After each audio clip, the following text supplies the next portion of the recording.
Let me call to order the meeting for the Merrimac Planning Board for October 18th, 2022. Let me begin by apologizing to everybody for being a few minutes late. Sometimes the best laid plans just don't get you there on time. Thank you for your indulgence with that. Let's begin with a Pledge of Allegiance, please.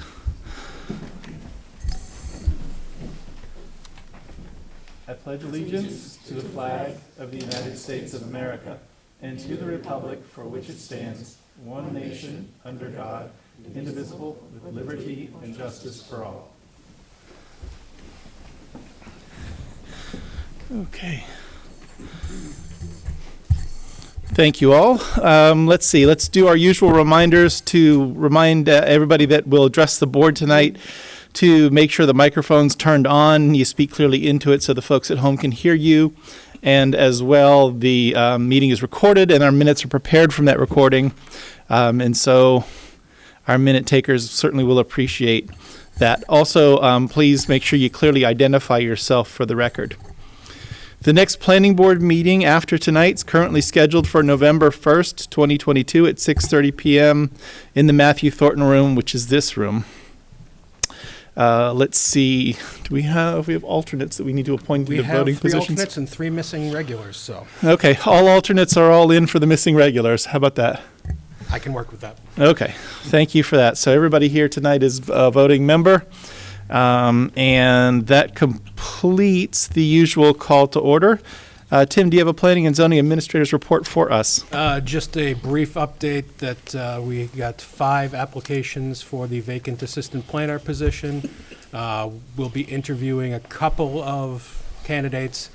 I don't know whether or not they are going to fit, but we're going to go through the process, see how they are, and depending on how that goes, we will either move forward with one of those candidates or re-advertise the position. Thank you for that. Hopefully you'll find what you're looking for, either the first time around or the second time around, whatever it takes. If there's anything that we can do to support, I don't know what it would be, but you say the word, we'll do it. Any questions by members of the board for Tim? Just one thing for the just one thing for the record. I did not receive a packet this week at any time. The office wasn't able to supply me one, so I printed it out myself. Oh my! But and I didn't print all of it, but I printed a lot of it, and it's very heavy. Yeah, so it's quite a package this week, and I think I got mine on Friday, so it was sort of went out the usual course of things. Right. Any idea That's did it the come reason back why we started doing the electronics, because we've had some issues with U.S. mail over the last year or so. Okay. Hopefully it won't be repeated again, but thank you for... This is the first time it happened to me. Yeah. I just wanted it for the record. Thank you for saying so, Nelson. Let's see. I had another thought on my mind. Tim, are the any of the items on the agenda ones where we should let the public know are going to be continued with their... Yes, item number 7, Hoyle Tanner and BAE have requested continuance to November 15th. Okay. So if anyone's here for that one, you need not sit through some of this other materials to get there. As to the outcomes of all the rest of them, stay tuned. If there's no other questions for Tim for the Planning and Zoning Administrator's report, the next item on our agenda is our consent agenda containing 1 item. Is there a motion to approve the consent agenda? I'll make a motion to approve the consent agenda. Okay, motion by Maureen, second by... I'll second. Brian. All in favor, say aye. Aye. Any opposed? Any abstaining? Thank you. Unanimous vote to approve the consent agenda. Item 4 on our agenda is a public hearing for the capital improvement program for the town of Merrimac. Come on forward, Paul. Or Mr. Manager, or Your Highness.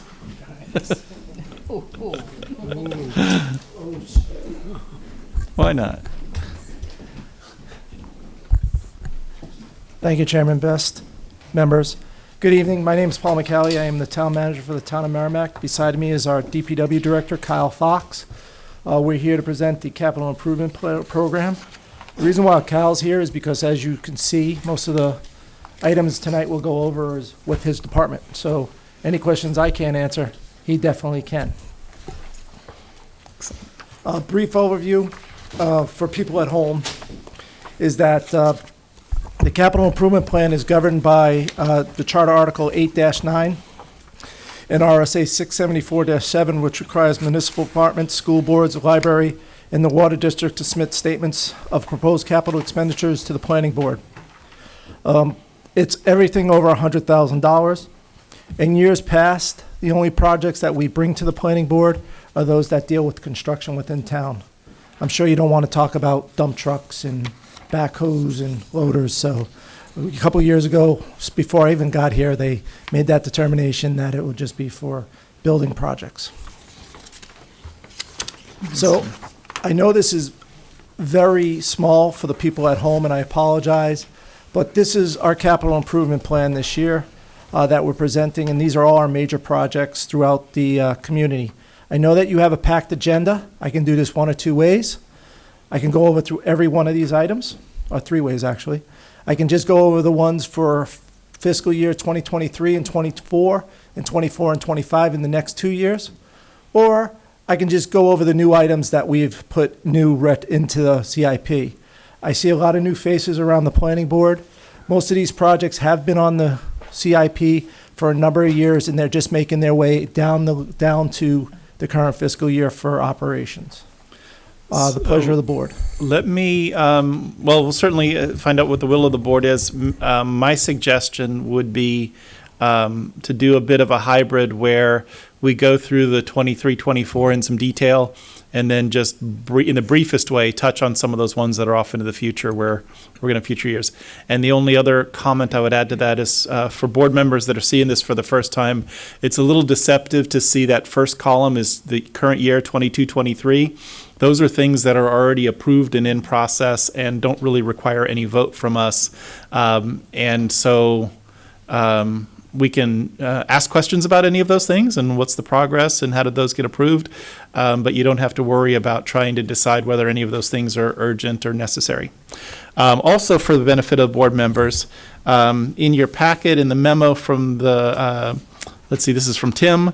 It has our review criteria, and ultimately what we will do at the end of the night is go through all of the line items and vote how they fit into the CIP review criteria of urgent, necessary, desirable, deferrable, premature, or inconsistent.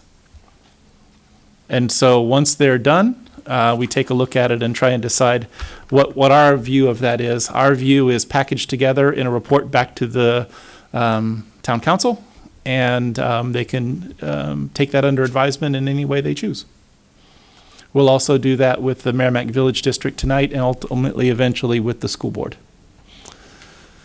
That in mind, what do you think of that idea of kind of doing the 23, 24 in some level of detail and then just give us a little brief touch on some of the further out ones? And board members, is that okay with you? And Paul, is that okay with you? That's fine. Just bear with me because the slideshow is, I'll get through Before it. you do that, Mr. Chairman, would it make sense for me to try to explain the prioritization system that the board will be using later on in terms of how we classify projects? Yeah, absolutely. I just went through the labels, but yeah, if you want to dive in deeper Sure. into what they mean and how they're applied. Just for the members of the board, the statutory criteria are set forth in state law for capital improvements programs. There are basically 7 priorities you can put on a project. The first is urgent, which is defined as something that can't be delayed and is needed immediately for health and safety. Priority 2 is necessary, needed within 3 years to maintain basic level and quality of community services. Priority 3 is desirable, needed within 4 to 6 years. Priority 4 is deferrable. It's something that meets the town's overall goals, but can be done outside of the 6-year period of the capital improvements plan. Item 5 is something that's premature, that you feel needs additional research or development before it makes it into the plan. And then priority 7 are those things that you find are inconsistent, that aren't, that are contrary to the land use planning and community development goals that are set forth in the town's master plan. Thank you for that, Tim. And board members, I would say pay particular attention to, there's a little bit of paradox between the urgent, necessary, and desirable and these idea of timeframes linked to them. And sometimes when you put something as a desirable category because it is truly 4 to 6 years out on your plan, it sounds like you're suggesting it's unimportant or shouldn't go forward, when all you're simply saying is it should go forward in the 4 to 6 year time horizon. So, thank you for that explanation, and thank you everybody else for tolerating the windiness. No problem. Thank you. The other thing I want to mention is that the planning board is just looking at the project itself. They're not, I do the sheet with the money only because that's the way the council likes it. You don't have to worry about, capital reserve funds versus budget versus bond versus private donations. You're just looking at the project overall and whether that is in one of those categories. So here are some major projects, and we'll go through them. For 23-24, the first one is Safety Complex. That's been on the capital reserve for a long time. This CIP for a long time. It keeps getting moved around. We have a conceptual design with an architect that we engage with. The problem has been trying to find the acreage needed to build the facility and where to place that facility. Last year, the town council did a Firehouse location study, which they'll be hearing about shortly. That's the first one that you see on the document. And that will tell us where we should be placing these firehouses. The main thing is in the public safety complex, we're going to put a new fire station as well as the police department. We're going to combine them into one building with dispatch, and our building department will be in that building as well. It's a very large building. It's roughly between 7 to 10 acres just for site plan development on it. So we're trying to find that tract of land to build that. That's why that keeps being pushed year after year after year. I'm hoping that it will be on the ballot for next year, but that's what our goal is for the public safety complex. And those are replacing some very old buildings in town. One of the firehouses was built in '76. Another one was built in the '70s. It had an extension put on, and the police station is from the '60s. So we're looking to replace those. We're busting out at the seams at our central fire station and our police station. The next one is the South Fire Station. Once again, with the study and everything else, that South Fire Station, there needs to be some improvements with apparatus. Right now, it's a 2 garage for 2 vehicles. When you back the fire truck in and the ambulance, you really don't have any room in that the bays to walk around. It doesn't have proper separation between living quarters and when they come back from fires or an emergency response. What happens is there's no decontamination area, and that's something that we would have to look at in the upgrades to South Fire Station. So that work next year is just the planning phase of that? Hopefully those would be the phases that we'd get them rolling with architects and out for bid by the end of the year. So yes, those would be, that's construction as well with the bond, because we'd have to do a bond to get the project really rolling down the hill, so to speak.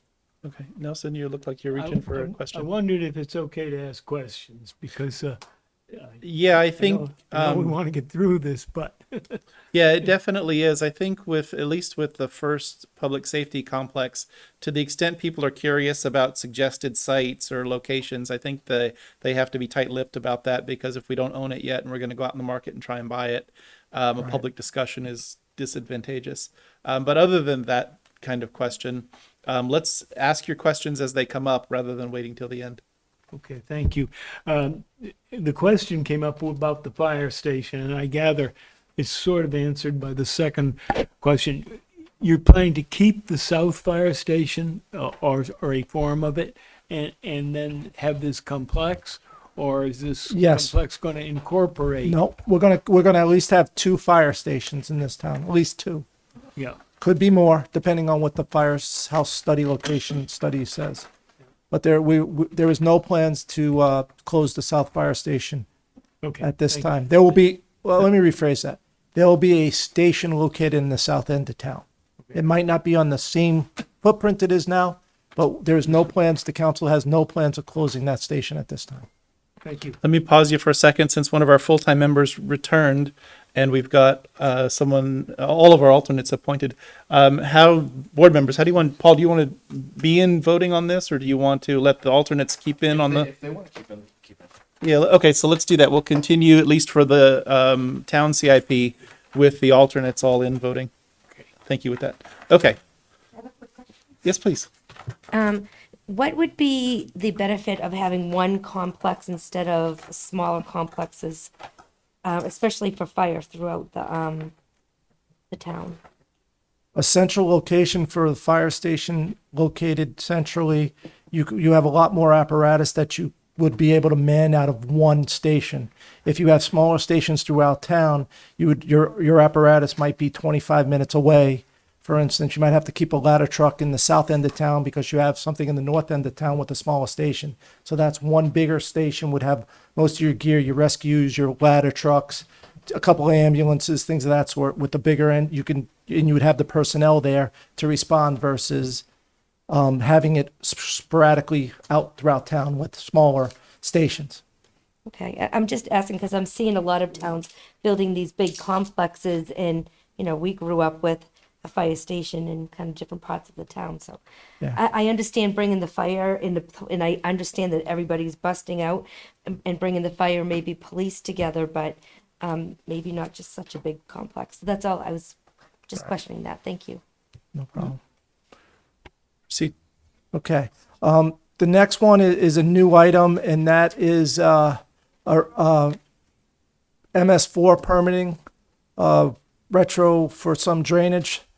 That basically, I just wanted to point that out, is that's a new item this year, and that's really to start a study based on what the MS4 permit with the town, the compliance of stormwater runoff is, and we're just starting to look at potentially what we need to do with some preliminary design. Nelson, the sidewalks are still in for $200,000 in 23-24 at this time. We do not have a planned location for those, but we do have some money because, as you know, you approved some projects that would be good to use that money to connect with existing sidewalks. So that's why that money is still there at this time. We got a crosswalk at DW Highway and Shaw's that's in the north end of town. We're looking at in 23-24 starting some design work on that intersection with the traffic light to potentially put a crosswalk in because of the way the sidewalks work in that area. That would be a safety issue for pedestrians across the road. That's also new to the CIP. which Shaw's is that? I'm sorry, go ahead. The North End Shaw's. Okay. That was actually an item that was brought before the Highway Safety Committee and was brought to the attention of the council after that meeting. Yeah, I'm all in favor of it. Barbara? Just wanted to go back to the MS4. Yes. Could you just give a really brief explanation? As you said, there are some newer folks on, and they may not be familiar with the MS4 and the federal regulations and how the town must comply. Take it away, Kyle. Thank you. Kyle Fox, Public Works Director. The MS4 program is an acronym from the EPA for Municipal Separate Storm Sewer System. It's stormwater, not sewer from your house. The program basically allows communities to discharge stormwater to the waters of the United States. We had our newest permit came to us in 2017 after a number of years of comments and reviews and changes. And so we're on year 5 now of the program. And each year there's different requirements that we need to meet. This requirement is a specific one to our municipal properties. EPA staff had reviewed municipal properties in each of the 40 some odd communities in New Hampshire that have the program and identified a certain number of them as their hotspots to make some improvements to that will help stormwater. In Merrimac, they identified 16 properties and gave us an estimate of what they thought it would take to improve the properties. And it can be anywhere from adding treatment swales, removing impervious area, putting in some wetland treatment for stormwater, all of those kinds of things. and that's due in year 10. So what we did, we put that sum of money that EPA forecast that we would need to do that program into a later year in the program. But we're hoping to hire a consultant to help us with that effort earlier in the program at a small amount of money to develop plans to see what we actually need to do to meet the permit requirement. I think The other Kyle's thing- description is well worth the applaud for being as kind as it was. I think he didn't use the word unfunded mandate. He didn't use the word bureaucracy or any of that kind of thing at all. And so good job with that. I would have Thank you. not resisted the chance to toss in a few adjectives. And it relates to our outfalls, and we get to find out what's in our outfalls, and we have to be underneath certain limits, which is really the crux of the MS4 itself, is to try to make the waterways as clean as possible. There's a handful of criteria that put a town or a city under the jurisdiction of this permit program, and it relates to population and size and density and amount of infrastructure you've got redirecting stormwater. And so a tiny little town of a few hundred people probably don't have any obligations under it at all. And we're probably close to doing as much as any other municipality in the state because of our size. You're antagonizing me now, Bob. that is being very kind, since some of the bigger communities are not in the program. That's a long-standing frustration for many of us Right. in the program, is that a town like Wilton and Lyonborough are in the program, and the city of Concord is not. You mean the place where all the politicians sit? Correct. You don't get to vote on this one. So, But we digress. that's right. Anyway, thank So- you for that, and I'm sorry for all the editorializing. It's- No problem. Moving on. Woodland Drive area drainage improvements. That's a low area in town. It's affectionately known as the tree streets: Deerwood, Birch, Pine Tree. Very sandy soil. Very low lying areas. We're looking at doing this over a number of years in small construction projects throughout the number of years, and trying to. The first year was this year, and what we did was we tried to plan to see if our catch basin area or our treatment area was big enough to take all the water that would come from these streets and be able to be filtered out through before it got into one of the brooks and streams.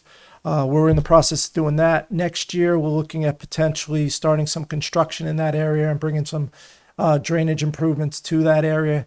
It's going to take a number of years, and we're trying to do it small, because if we did one big project, that neighborhood would be pretty much torn up, and it's Under construction the whole time. under the construction. So we're trying to do certain areas of that. The paving, we're trying to increase our paving to a $2 million level. We have a number of streets and subdivisions, as well as feeder streets and arterial routes that are getting up in age. And we're trying to see, we're trying to be at $2 million to try to pave as much as possible. With that being said, with the price of oil, with the price of diesel, if they stay in the uncontrollable inflation range, that $2 million might not get us as much as we would hope, but it would be more than what we're paving now. Roughly, we pave between 3 and 5 miles a year. We have done some paving of some roads, such as Amherst Road and Bedford Road, where we do an injection, and those roads have held up quite well over the last couple of years. And basically what injection is we grind it off and we inject a glue-like substance into the base, and it stabilizes the base, and then we pave over it. What we can tell from when I'm being driven around by our town engineer, Don Tuamala, is that those roads are not showing signs of cracking, which is always good. So it means that stabilization is there, and we're looking to move that program forward in some other areas of heavy traffic used road to try to get that up to the paving standards. Thank you, Paul. Let me just interrupt one question on the paving and then another question. I know that sometime in the spring, there's always an ability to go to the town's website and see what's on the list of town for paving. Is that list already developed for next paving season, or? No, that list won't be developed until the January timeframe. We use a paving index that we go through and over the summer and look at roads, And then we see which roads are in the worst shape according to our paving index in January. And that's where we come out with the amount of money that we have. And that's when we go out to bid with some of the roads. So they're usually not done until usually early spring is when we push those roads out to the public. I know the bigger arterial roads will wear out faster and seem to be on a faster cycle, and some of the neighborhood roads on a slower cycle. But what are we getting in terms of a lifespan of first a neighborhood road and then, something like Babusick Lake Road? We're hoping to get 30 years out of a neighborhood, Kyle. We're hoping for that. But like Babusick Lake Road and Bedford Road, we're hoping to get around 10 to 12. And then DW Highway, what's it, 7 to 10? Have we been Roughly. getting those kinds of good numbers? Kyle? So, yes, it depends on the treatment that we do, and what level of rehabilitation we do. Typically, a pavement will last about 10 to 12 years, a new pavement, but that really depends on the base that you're paving over. Some of the work we've done recently on Amherst Road, as Paul mentioned, where we actually did a reclaim with an asphalt liquid injection to improve the base. We expect to get a better performance life out of it. Couple other examples I can give you from the last 16 years. Those of you who have been around for a while remember we reconstructed a portion of Tinker Road back in 2008. That was completely new gravels, and we just repaved that one 2 years ago. Because we want to keep it good before it fails. So we got about 14 years out of that. Wilson Hill Road is a really good example. Back in 2008 and 2010, we reclaimed and paved Wilson Hill. Anyone who drove it before we paved it last year knew that it was a disaster again. So the level of money you put into it kind of dictates the level of service you get out of it. But it's a challenge due to the funding that we have and the number of miles of roads. We have about 180 miles of roads to do. So we try and balance that. Regarding more effort into main roads, you're exactly right, Bob. We generally try to have the program utilize about 50% of our funds on our main roads because that's the roads everyone travels, and about 50% on subdivision roads, sorry. Last year was an exception.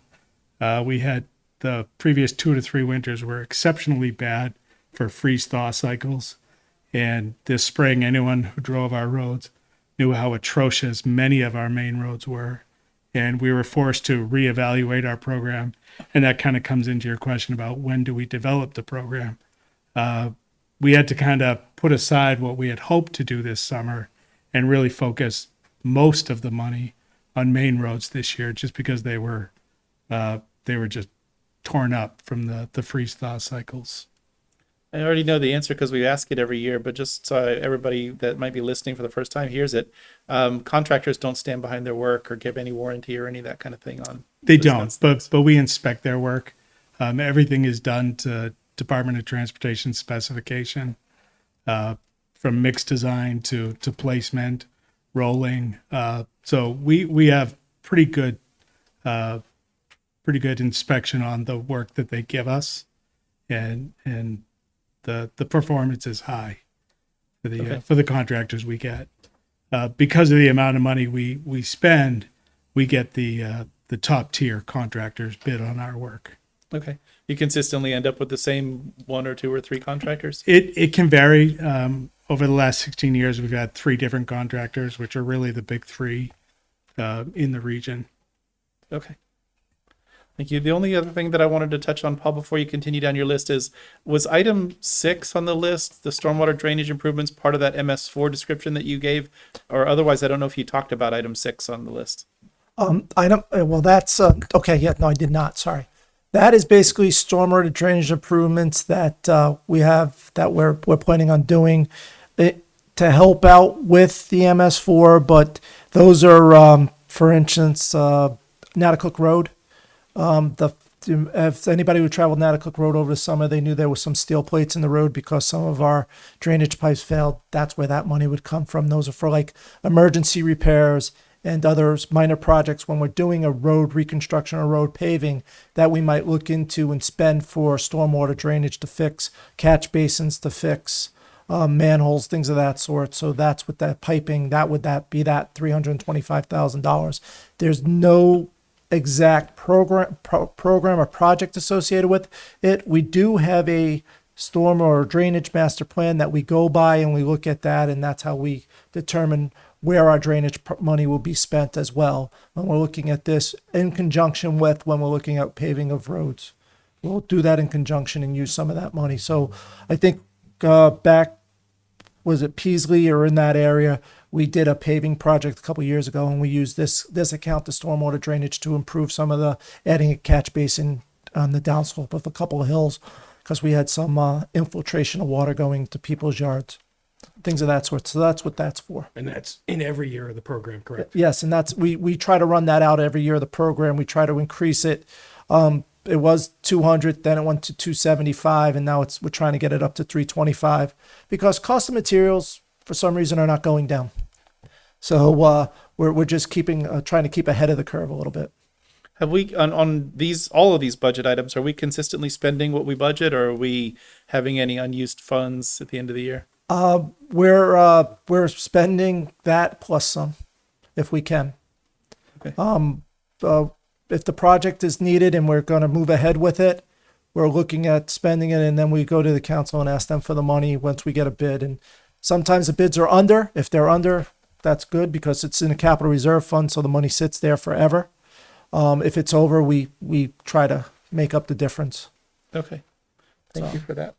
Sorry for hopping all over the place with the interruptions. I think you were up to item 12 and going on to 14. Yeah, going on to 14. Yes, DW Highway. Looking to repave, talking about paving, looking to repave Greeley Street from DW Highway from Greeley Street to Woodbury Street. A bonded wearing course. Kyle can explain what we're going to be doing, but for those people that have been in town a long time, when the state basically is responsible for Greeley Street to the Nashua line. Now, Greeley Street is basically by the Common Man for those people to the Nashua line. They put this bonded wearing course on the road. It's a little less of thickness in the tar. We're not going to grind, but Kyle can explain it better than I can. Yeah, you did a good job with it, Paul. The basic difference is in the thickness of the new course of pavement. It's an epoxy blended product rather than just asphalt based, and it allows us to put it down at about a half an inch rather than an inch and a half overlay. It's really good for urban areas like Daniel Webster Highway because it sets up much faster than a pavement does. So when you have turning traffic from businesses, you have less impact from that. It also helps to keep your curb reveal by being a thinner course. You don't lose as much of your curb reveal, which helps to keep your stormwater where you want your stormwater. So it's a really good product. It's about the same cost actually as a regular overlay. And this will be our first time using it in town. But like Paul said, the state has had a lot of practice using it, and a lot of contractors do it. And a good place to see it is on Route 3 south of Greeley Street. The state did that. I think it was 3 years ago now. Yes. When you do that, did these still reset all of the manhole covers and storm drains? And They all do. that? Yeah, Okay, so even a half an inch makes them reset all of it does. Yeah. Because you don't want to be going to don't. I'm familiar with that. Yeah. Mostly on the state's part of exit 11. You start driving around on the manhole covers. Which they're working on right now at night. Are they? Yes, Yeah, they're awesome. improving that. The next one is number 15, which is the Wire Road intersection improvement. That I skipped over the number 4, which was the replacement bridge on DWUS 3 by Babuzik Brook. For those not familiar with that description, it's also known as the Piningburg Bridge. The MOA Bridge, that's where the bridge that we're talking about. Well, Wire Road sits right before it. DOT, we have a new rep that's dealing with DOT. And when he saw these two projects in the bridge program and help out in the program, he said, why don't you combine them? So this program moved forward. This was a placeholder last year, a wire road intersection. It was a placeholder out in the out years. But now that we're looking at doing the bridge replacement, and that's in 24-25 where construction will begin, we moved the program forward for that wire road intersection in December, hopefully. We'll be coming with the council with a couple of different plans for public input on. We already held one meeting on wire road intersection with the abutters and interested parties to talk about potential design. Took that back. Our architect engineers and our consultants are reworking those designs into a couple of different plans. We should have more information on how that's all going to look and play out with the MYA wire road and the Route 3 bridge come December, January timeframe for construction in 24-25. Severance Bridge canoe launch ramp, slope stabilization, and canoe access. For those that or go down towards Severance Bridge, down by Souhegan Golf Course, off to the left is Severance Bridge before you get over into Amherst. That slope has been deteriorating with the river over the last several years due to some flooding conditions that were on that river years past. So what we're trying to do is we're trying to do a slope stabilization area and some access for canoe launch. That is a nice section of the river for people to put their canoes and kayaks in and kind of kayak all the way down to, now they can kayak all the way down to almost the Merrimac River if that is enough water in there, but at least to the fire station. So that's a lot of people like kayaking in that area. The next one is Souhegan River Trail. This project has been our first TAP program project that we received funds for. Back 2014. It's finally coming to fruition. Hopefully it'll be out to bid in the next, it's out to bid. Thanks, Kyle. So it is out to bid. So I was hoping it would be out in bid in the next week or so, but I'm glad that it's out to bid. Hopefully we'll get some bids and the construction will begin over the winter. And this will be a program for those that don't know it. It connects basically the Sluiceway underneath the Chamberlain Bridge out to the parcel into Wildcat Falls. So we'll have a nice little connector that takes us from the center of town, Watson Park, all the way up to the highway at the present time, because the bridge that goes, the pedestrian bridge that goes under the highway and over the river, there is out because of it's falling apart and we need to replace it. But that will give a nice little trail for people to walk and hike and enjoy the river.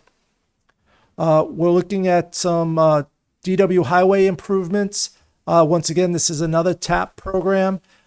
This is from Fraser Square out towards 360. So we're looking to start some design work on that portion of the project to get sidewalks from 360 into the center of town for people that will walk, especially with so they can walk all the way up to 360 and vice versa down to the center of town to enjoy the new Souhegan River Trail that we're putting in. Looking potentially at and I'll just mention this real quick, a sewer line extension at McQuestion area in Mayflower. That there were a couple different designs that were done, but since Chestnut Hill went in and they redeveloped reconstructed the sewer line that runs from the middle school up to Babuzik Lake Road. We have a couple more design that we can work off of that, because now we can bring that Mayflower area potentially into that sewer line versus trying to redirect it and go out towards Turkey Hill Road with it. But that definitely probably going to have to be a bond because of the cost there. Bridge replacement, like I said, when I was talking about the Souhegan River Trail, the pedestrian bridge, that's in the 24-25 to look at potentially starting to design it. It's about $1 million bridge to go where we need it to do. And once that bridge is done, that will connect even more of our conservation land and parks into that whole river trail system. the big one is we got some fuel tanks replacement, line 23. Got some fuel tanks replacement that we got to look into. When we did the highway garage, we held off on replacing the fuel tanks at that time because we were told that we had some years. That project's about 3 to 5 years old now. And some of the piping that goes from the fuel tanks to the building is starting to fail. We also are double lined fuel tanks themselves. They're coming to the end of their useful life, so we're looking at potentially a project to replace the fuel tanks at the highway garage. Those fuel tanks service Merrimac Village District, the school district, not the school buses, but the school district vehicles and all town vehicles. Library is looking to do a sprinkler improvements in the library. That they need some upgrades to their sprinkler system. And then, of course, this is the big one for you, everybody on this board, is the master plan in 24-25. It's coming due.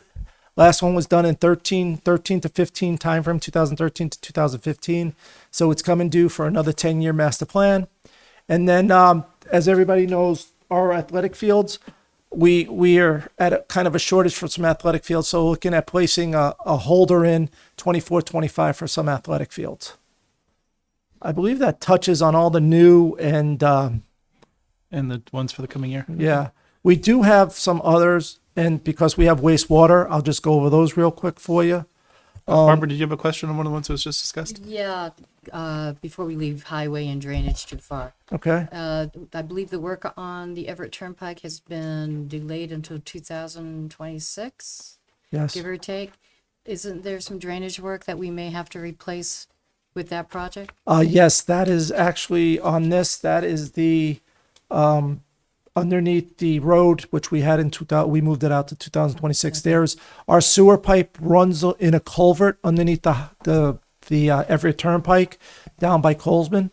And what would happen there is that we would have to either, hopefully they're going to abandon that culvert, the highway system. And if they abandon that culvert, then we're good. But if they don't abandon that culvert, then we're going to have to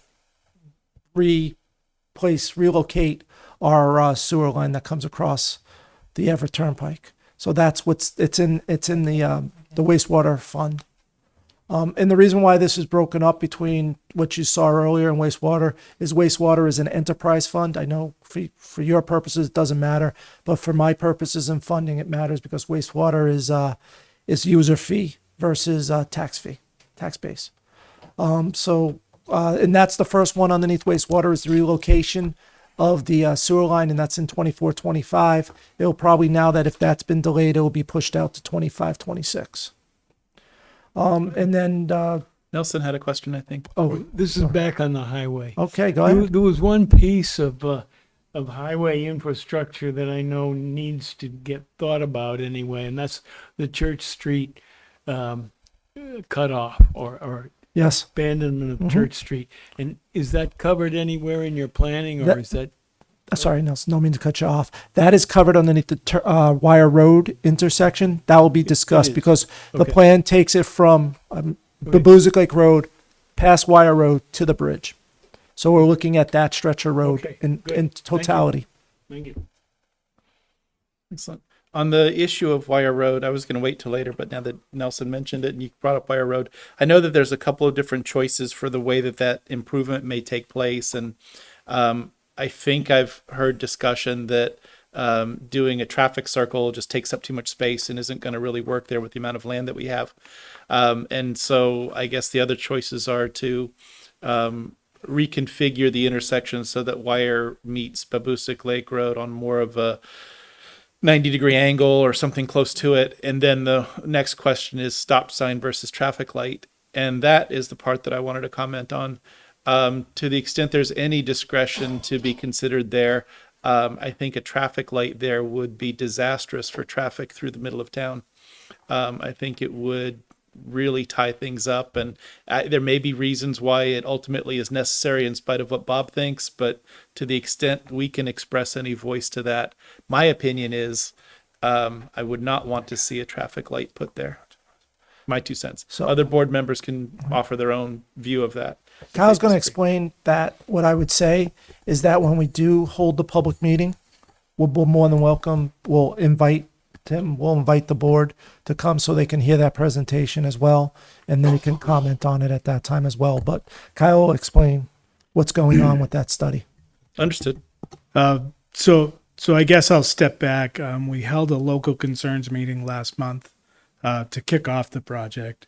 And the purpose of the local concerns meeting was to hear input from locals on what they'd like to see and what they think the improvement may or could be. Following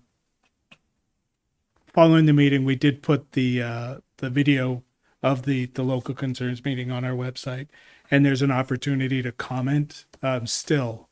And I would suggest if the board as a group wants to make a comment, or any of you individually still wants to make a comment to kind of inform or influence the direction the project's going to go, I encourage you to go to the Public Works website and grab one of the comment forms, and you can send the comment to our consultant, Quantum Construction Consultants. Our next public meeting for the project is going to be on December 15th, and we're going to host that at a town council meeting. The purpose of that meeting is when the consultant's going to reveal to the town what they've learned in the feasibility study phase of the project, looking at all of the alternatives that Bob correctly identified. And they're going to propose to us a recommended alternative. It's okay to give comments at that point. It's better to give comments now while they're still shaping the project. So I encourage you to do so if you would like. Thank you for going through that. I want to be very clear to make sure I did not want to imply or suggest that what I offer as my own opinion is the board's opinion. Right. If the board correct. wants to have an Yep. opinion, we can figure that out tonight or some other time, but that was just me. Yep. And I just wanted to get that out there that it's not too late to express personal or group opinions to help shape the project. Thank you for that. And thank you for indulging the interruption. No problem. I think you're up to the wastewater. Yeah, get there right now. Basically, in wastewater, we have a screw press box that we need to replace, and that'll be in 24-25. And then Pearson Road Pump Station, which is off of Bedford Road, we need to upgrade some of that infrastructure in there. Since we are doing a $32 million plant upgrade with a lot of technology upgrades as well, we're going to be looking at over the next few years upgrading our pump stations in the outlying areas. I just want to go through real quick and make sure I didn't miss anything. We talked about the crosswalk. Yeah, the Nautical Triangle. Thank you, Kyle. One other thing is if you look on number 11 on this page, it's the Nautical Triangle drainage road improvements. That's in 28-29. That's kind of a placeholder that we put out there. For those people who do travel Nautical Road, if you're coming from Vets Park to the South Fire Station, Nautical Road, you'll notice that as you go to the right around that curve, there's that triangle where you can either go right and then go up towards as you're going to Wasserman Park, or you can go around the bend and vice versa. If you're coming from Wasserman Park down Nautical to go to the South Fire Station, there's that triangle. What we're looking to do is we're looking to probably put a T intersection in there for ease of motor vehicles. I know driving that and people coming from Vets Park going up towards Wasserman Park area versus people coming down from the fire station sometimes. Who has the right of way? Do they have the right of way? And vice versa. So we're trying to make that less confusing and make that triangle. The town does not own that triangle. Actually, that is owned by some private abutters. So we need to work with them to work out a deal that we'd have to work out a deal with to get the triangle and give them a swap of land when we take away the two roads. But that's something that is new that we're looking at, but that's in a placeholder in the out years. And then, of course, the lovely library, the new library, they have a conceptual plan and they're getting their ducks in a row, so to speak, on what they want to do for a new library. So right now, 27, 28, you'll see that bond for a new library, and that's in a placeholder mode that could be either moved up or moved back depending on how the board wants to proceed.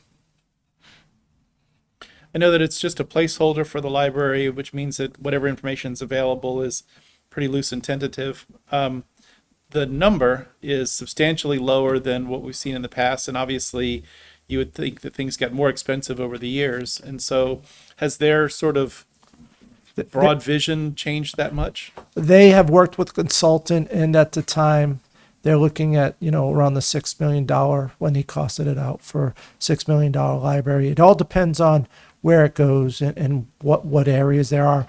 Once again, if anybody's interested, I know that they have held public meetings on the proposed plans from their architect, and we can get those up and up again on that. But there are 3 or 4 locations they were looking at, and that was just the basic library footprint, to upgrade the technology, to upgrade the access, things of that sort.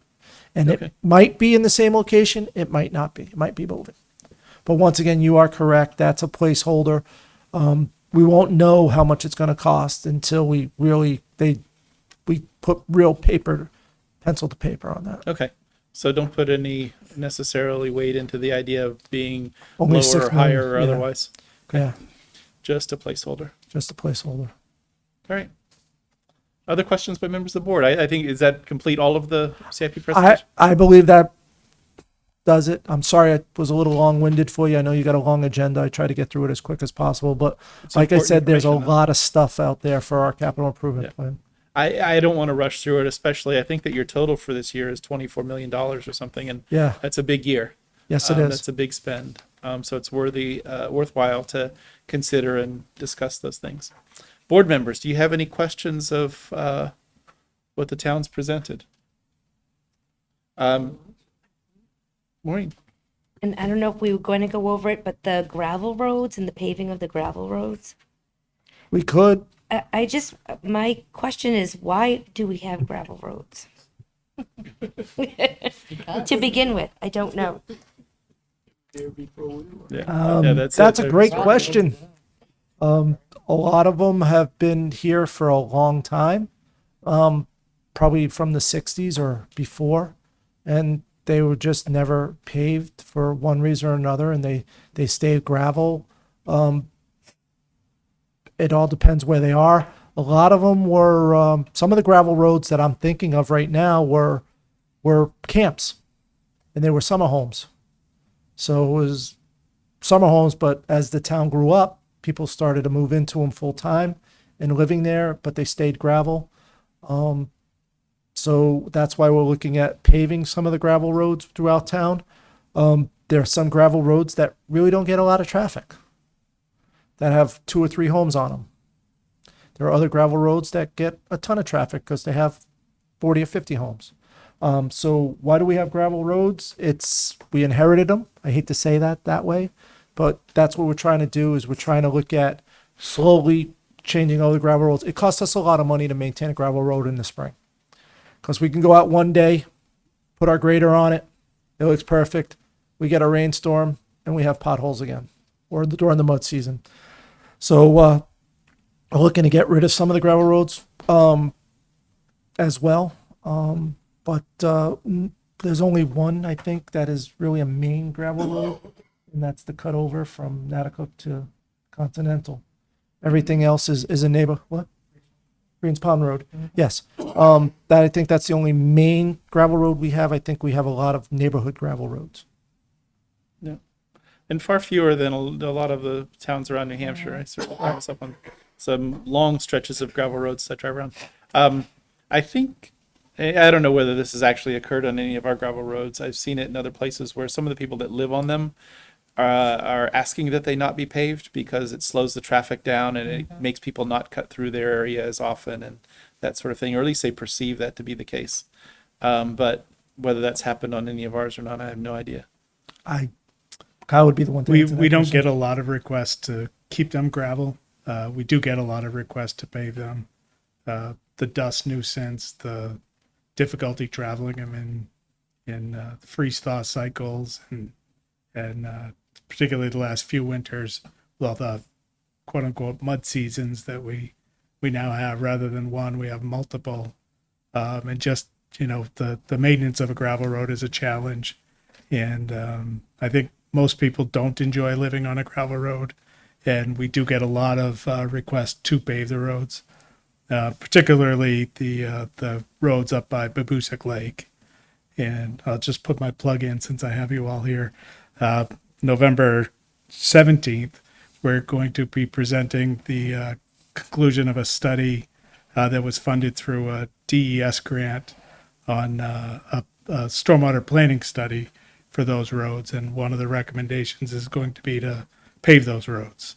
And it's kind of a unique project where the environmental concern meets the operational concern.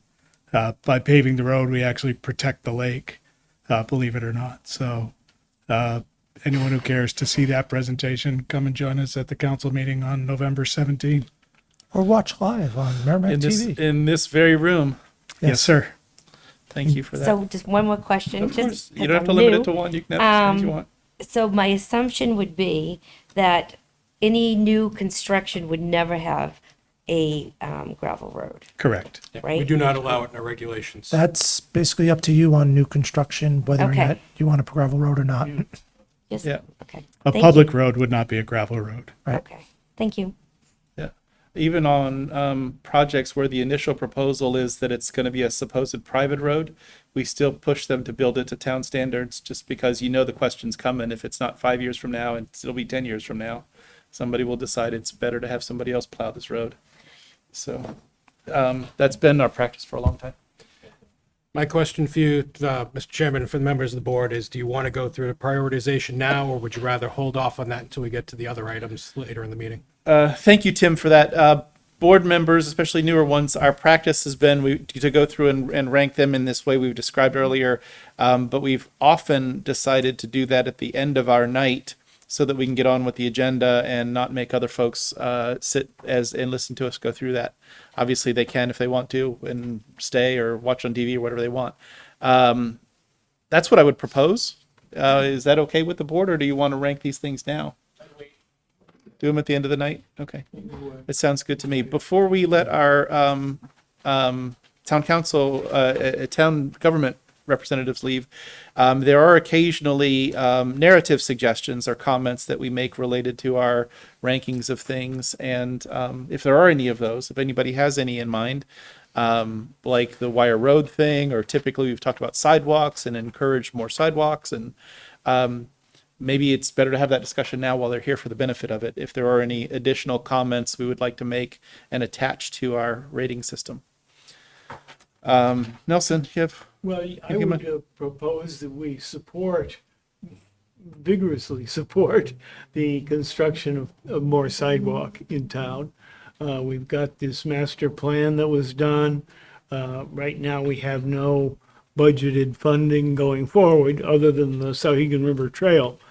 But we have other places that are gaps in the towns. This is the town center now I'm talking about. Yeah. And so I would advocate to the council to put aside some money each year for construction of sidewalks, as they did they started to do that with the Woodbury Street, and that's turned out well. I think it's getting well used. I know that. And I certainly wholeheartly support that suggestion, and I think we did see in the budget that there's now a line item for sidewalks each year. I want to combine the ask for more with a thank you for what's come, because 10 years ago, there just weren't any sidewalk projects that could get off the ground. And the town council is, Right. come around.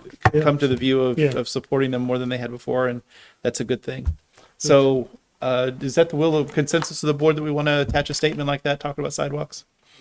Does anybody want to talk about attaching a statement related to Wire Road and a red light versus a stop sign, or is that one that we all want to deal with individually if we care to? Individually, says Barbara. Everybody else? I would advocate for a T intersection with a stop sign, not a stop light. I think the light is not, I don't think the light's warranted. And I don't know how they figure the warrant, so.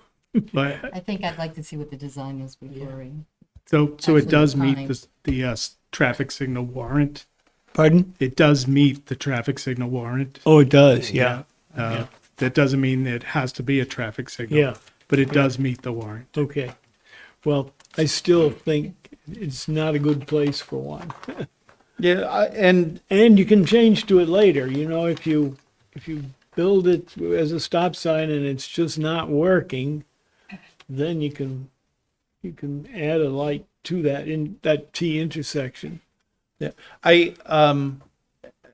and already expressed my opinion, and it's consistent with what you said. I want, though, for us to make sure what the question before us is whether the board as a whole wants Yeah. to make some statement, or whether these kinds of statements ought to come from individually. Barbara thinks it could be individually. I don't care. It doesn't Yeah. matter to me one way or the other. I just want to, if we all decide that it's going to be individually, if you choose to go do that, you don't put your name / planning board member on the form. It's you as a citizen. So, Excuse me. I appreciate that wanting to do that as a board, and you're every right to do that. But I think the consultant might have more detail information about whether or not it's warranted for a traffic light versus a stop sign. The other thing about your question, and I understand it because I drive that road every day. And the joke is if you increase my commute time by 30 seconds, I'm going to be mad because that's how long it'll take me to get through the traffic light. But if there is a traffic light there, there's going to be some mechanism like they have done over at Greeley Street with the lights push and pull that the state put in that area. That would be from the Rite Aid all the way up past the Dunkin' Donuts. So those traffic lights would work in sync, so that traffic is not backing up. It would be a push through all three of those lights, and then the other turning on to the main road would be the second signal. So there are some plans in place for things of that sort. And like I said, the project right now, they received comment. They're in the design phase of what makes most sense. So please come to the December 17th meeting. The board, I know that the town council would love to hear from any member of the board that would want to speak on that at that night as well. So once we get the plans in place, we'll give them to Tim and so we can disseminate it to the board and hopefully we'll have it. When's your meeting in December, Tim? I know I'm putting you on the spot. Will be December 6th and December 20th. So hopefully we'll have it by the 6th, because for next week, at least a rough draft. And if we do, we'll get it out to Tim and he can present to the board at that time. And maybe you can have a prepared statement for the council meeting. Just one other reminder, just for you, Mr. Chairman, because I neglected to mention this. In my attempt to try to correct how we've been doing this is noticed as a public hearing, so we do need to open to the public. Oh, thank you for that, Tim. I appreciate it. It seems to be the consensus of the board that we would individually weigh on this if people choose to do so. I think that what we hear from residents as a planning board more than anything else is whenever an apartment building's proposed, people talk about traffic and they assume that it's the apartment building that's causing it. And we have traffic studies that come in and analyze it and, that give us the bit data to make a decision on. And those apartment buildings sort of take the beating for causing the traffic, even when the traffic studies show that they don't.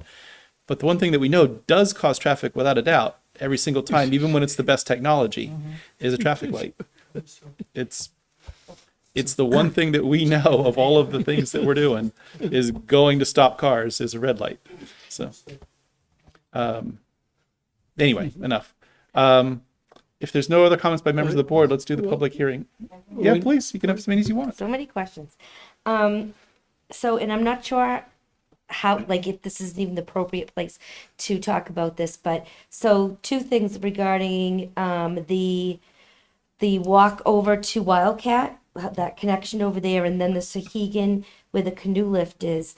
They're looking to do that. Talking about access for people with disabilities and or moms with young kids, those slopes are like really, really high. I go to them.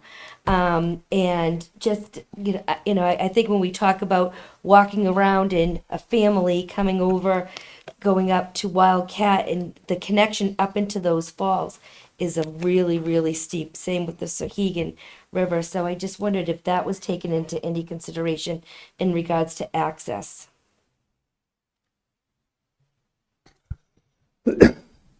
So any project we do, and in particular projects with federal money, we're required to have that as part of our review. I will note that there is a difference between trails and sidewalks. Trails have lower accessibility requirements by nature, and speaking specifically for the river trail, it's not intended to meet all the requirements of a pedestrian way, i.e. it's not 10 feet wide, so two wheelchairs couldn't pass each other side by side.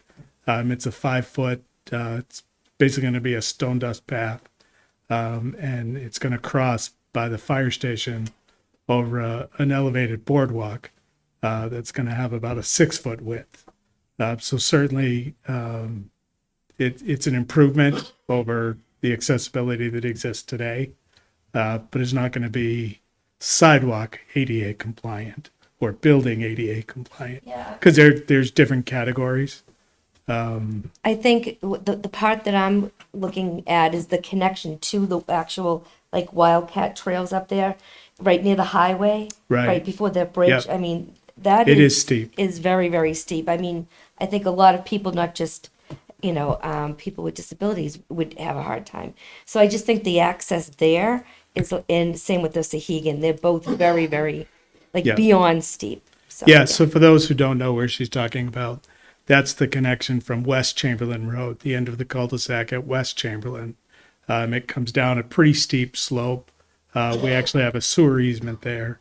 And then you get to the bottom of the slope before you get to the river. You take a right and you can go actually under the turnpike through kind of a fenced in walkway. And that brings you to the now closed pedestrian bridge that makes the connection. That area is not part of this project, but it's certainly a project that warrants consideration in the future. It's not currently in our capital plan, but is one that should be in the future because access is quite difficult there.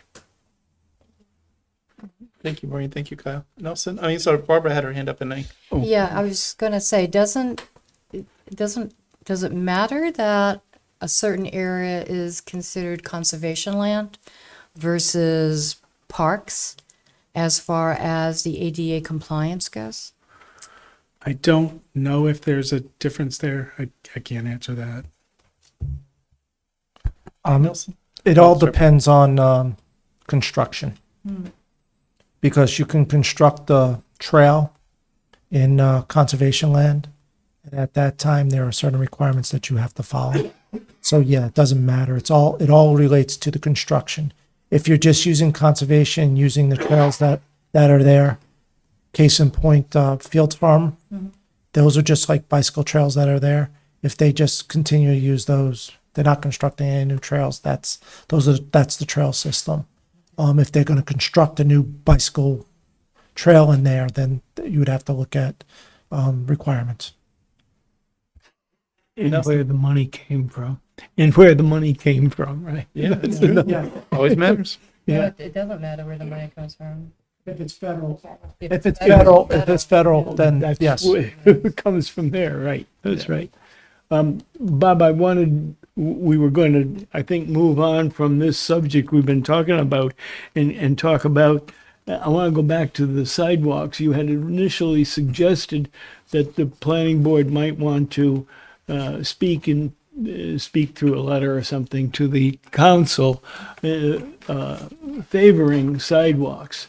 Yep. And I'm not sure that We typically do that when we do the prioritization later in the night. and I get the direction that the memo that goes to the council will include that language. But I Yes. think Bob's point was just to verbally express it to Paul and to Kyle before they left for the evening. Yeah, and also, I did pause and say as a consensus of the board that we would do that for Yeah. sidewalks, and everybody was in favor of that, but not necessarily for the Wire Road question.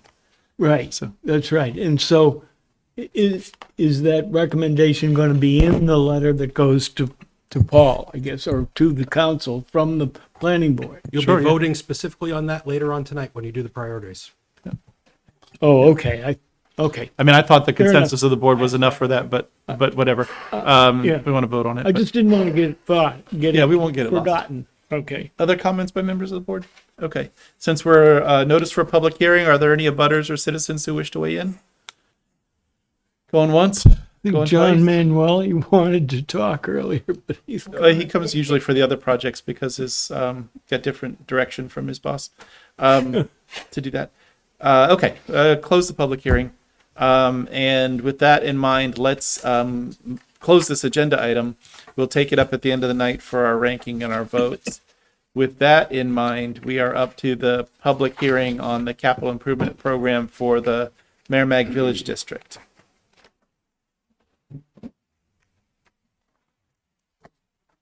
Thank you, gentlemen, for answering a lot of questions. thank I know you. that it was, it's always the hope that we'll do this quickly, but it's important when there's that Hard much to money do. being spent in Yeah. a year and good, important projects. Thank you for your time tonight. Thank you as well.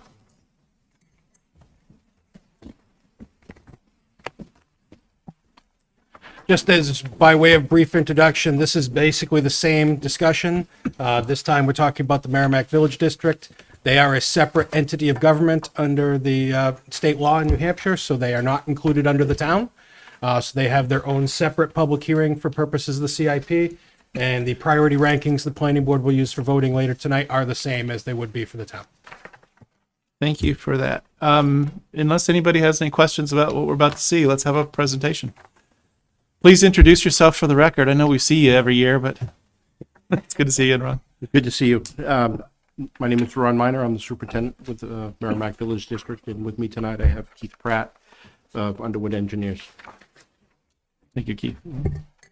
Good evening. Yeah, Keith Pratt, and I'm president of Underwood Engineers. I've been working with the district now for a dozen years or so anyway, helping them with their capital projects, including the capital planning, everything from rate studies and the master plans and the water supply updates that we do on a regular basis. They're very proactive in their planning efforts. This capital plan is a result of most of those planning documents that are available at the district. I'm not sure a lot of the project, Ron's asked me to present that, and so I'll run through it similar to what you just heard.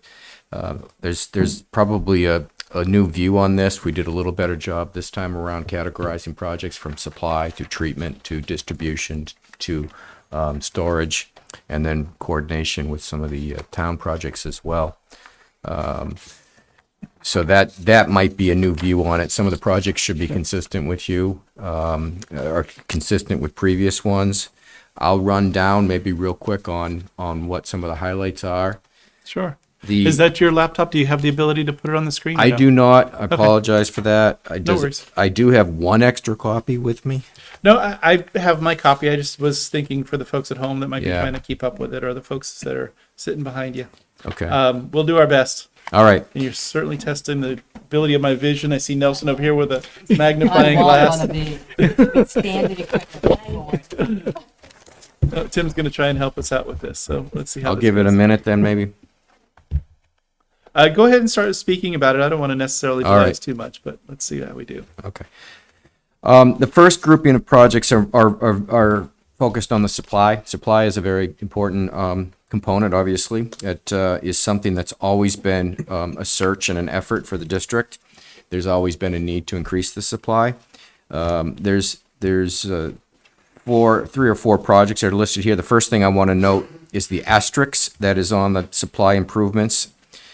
In the bottom, that asterisk says that all supply projects may not be needed. We have an estimate, and the district works with a hydrogeologist. As these supply projects are identified, they become, we estimate the supply availability, but we really don't know until those supplies are put online and that we get the permits and the well testing. So we kind of go down them in priority, And then as we, once we reach our need, we may not need the last ones identified. So that was the purpose of that comment.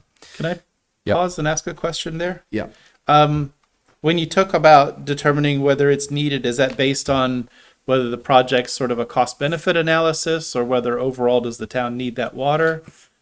And do we satisfy our need when we're able to supply what we need but still have odd even watering days? Or is that supplying what we need and then we can all do what we want with our water and wash our car in the summer? Or what does that mean when you say as needed? Yeah. So the first thing that's done is we do project out 20 years as to what's needed. There's always been a shortfall of water in the summer, which is why the district Thank you, Tim. why the district has odd even to help manage that. And so we've always identified on a max day in the summer, we need additional supply. I'm sure that doesn't belong there. And so to answer your question, the first thing we do is we project out 20 years. That establishes our need.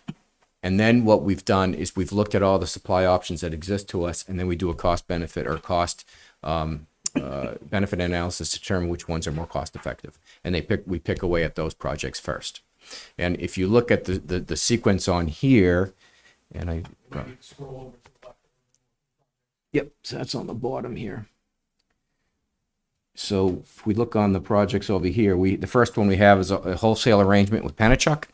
And what the district's looking to do here, there's no real capital cost to this, but it's listed, is to establish an arrangement with Pennachuck where we'd have water available to us. That allows us to get some time to go pursue some of the other options for supply that are in front of us now. Mitchell Woods and an artificial recharge project down at wells 4 and 5. And then if those meet the supply needs, then the district would look to stop that wholesale arrangement. And so the wholesale arrangement is being advanced right now, or at least it's being considered. And the other two projects would be happening in the next year or two as the budget dollars are put together. We've targeted 24 for Mitchell Woods and artificial recharge. Mitchell Woods is a new well. Artificial recharge is an ability to take surface water out of the Merrimac River, recharge the aquifer to increase the yields out of the existing wells. Okay. What's the expected production from the Mitchell Woods? 250, 300 in that gallons a minute in that range. Yes. Okay. Thank you for that. So I just want to make sure I understand the question of need. I want to make sure that the ultimate goal at some point is that we're able to supply the water needs we have right through the summer without the odd even or the flat out watering bans, like absent a drought. Obviously you can't control that, but through an ordinary summer, that we would have enough water to be able to do whatever we want to do. Is that our actual goal, or do we stop looking for water short of actually achieving that summertime supply? I don't think that is something the district is looking at hard right now. I have not seen, and Ron can correct me if I'm wrong, that we've established the goal of saying we're going to get rid of odd even. There's other techniques and tools that we're using to manage the high summer uses, because it is a very hard thing for our district to manage these increased usage in the summer. And so we are looking for ways to manage that by getting the additional supply. And if we can do it, then I think the district would consider reductions in the odd evens. But I can't think that there's been any deliberate discussions on how to manage that going forward now. I'm going to go ahead and probably say then it's not ever going to go away. So when we apply for grants and that kind of stuff with NHDS, we're required to have a conservation plan, and that's part of our conservation plan is the odd even watering and all of that. So there may be a different variation, but more than likely that will always stay. So I don't mind a conservation plan. I'm not suggesting that we all ought to waste water and we shouldn't look for ways to save water. But we're, big boy town, all grown up, and, we should be able to do the things that towns of our scope and scale do. And this odd even watering effort with the water system that just hasn't been able to meet that supply forever, as long as I've been in town. For 20 plus years, that's been the plan. And to hear that it's not even the goal to get off that plan, I think is a drastic mistake. From the planning board standpoint, as you look at trying to supply things in town, if we're not even trying to get to that goal, that's a problem. It's a real problem. I don't think that's the right choice for the district. It might say that it's hard, or it may be very difficult and we don't know how to get there or whatever, but to say that we're not even going to try anymore, that isn't the message that's happened the years, because I ask that question very frequently when you come. If it's not every year, it's certainly every other year. That's the first time I've ever heard anyone express that it's not even the goal anymore to avoid that. Yeah, and so I think I'm hearing you, and so I think we can take that under advisement. But I can say that it will come at a cost, and if that's a town choice, then that's fine. Well, it can't come at a cost or be the town's choice if you guys aren't aiming for it as a goal. Understood. But I do know that to get the supply to meet that is the challenge. I have little doubt if you put it to the voters of town whether they want you to pursue that goal, they want you to pursue that goal. Understood. I'm not saying at any Depends what cost. the price is. I'm not saying at any cost, but to say we're not even trying anymore, and we're just willing to live with this. And I don't want the message to be that the district isn't looking at this at all.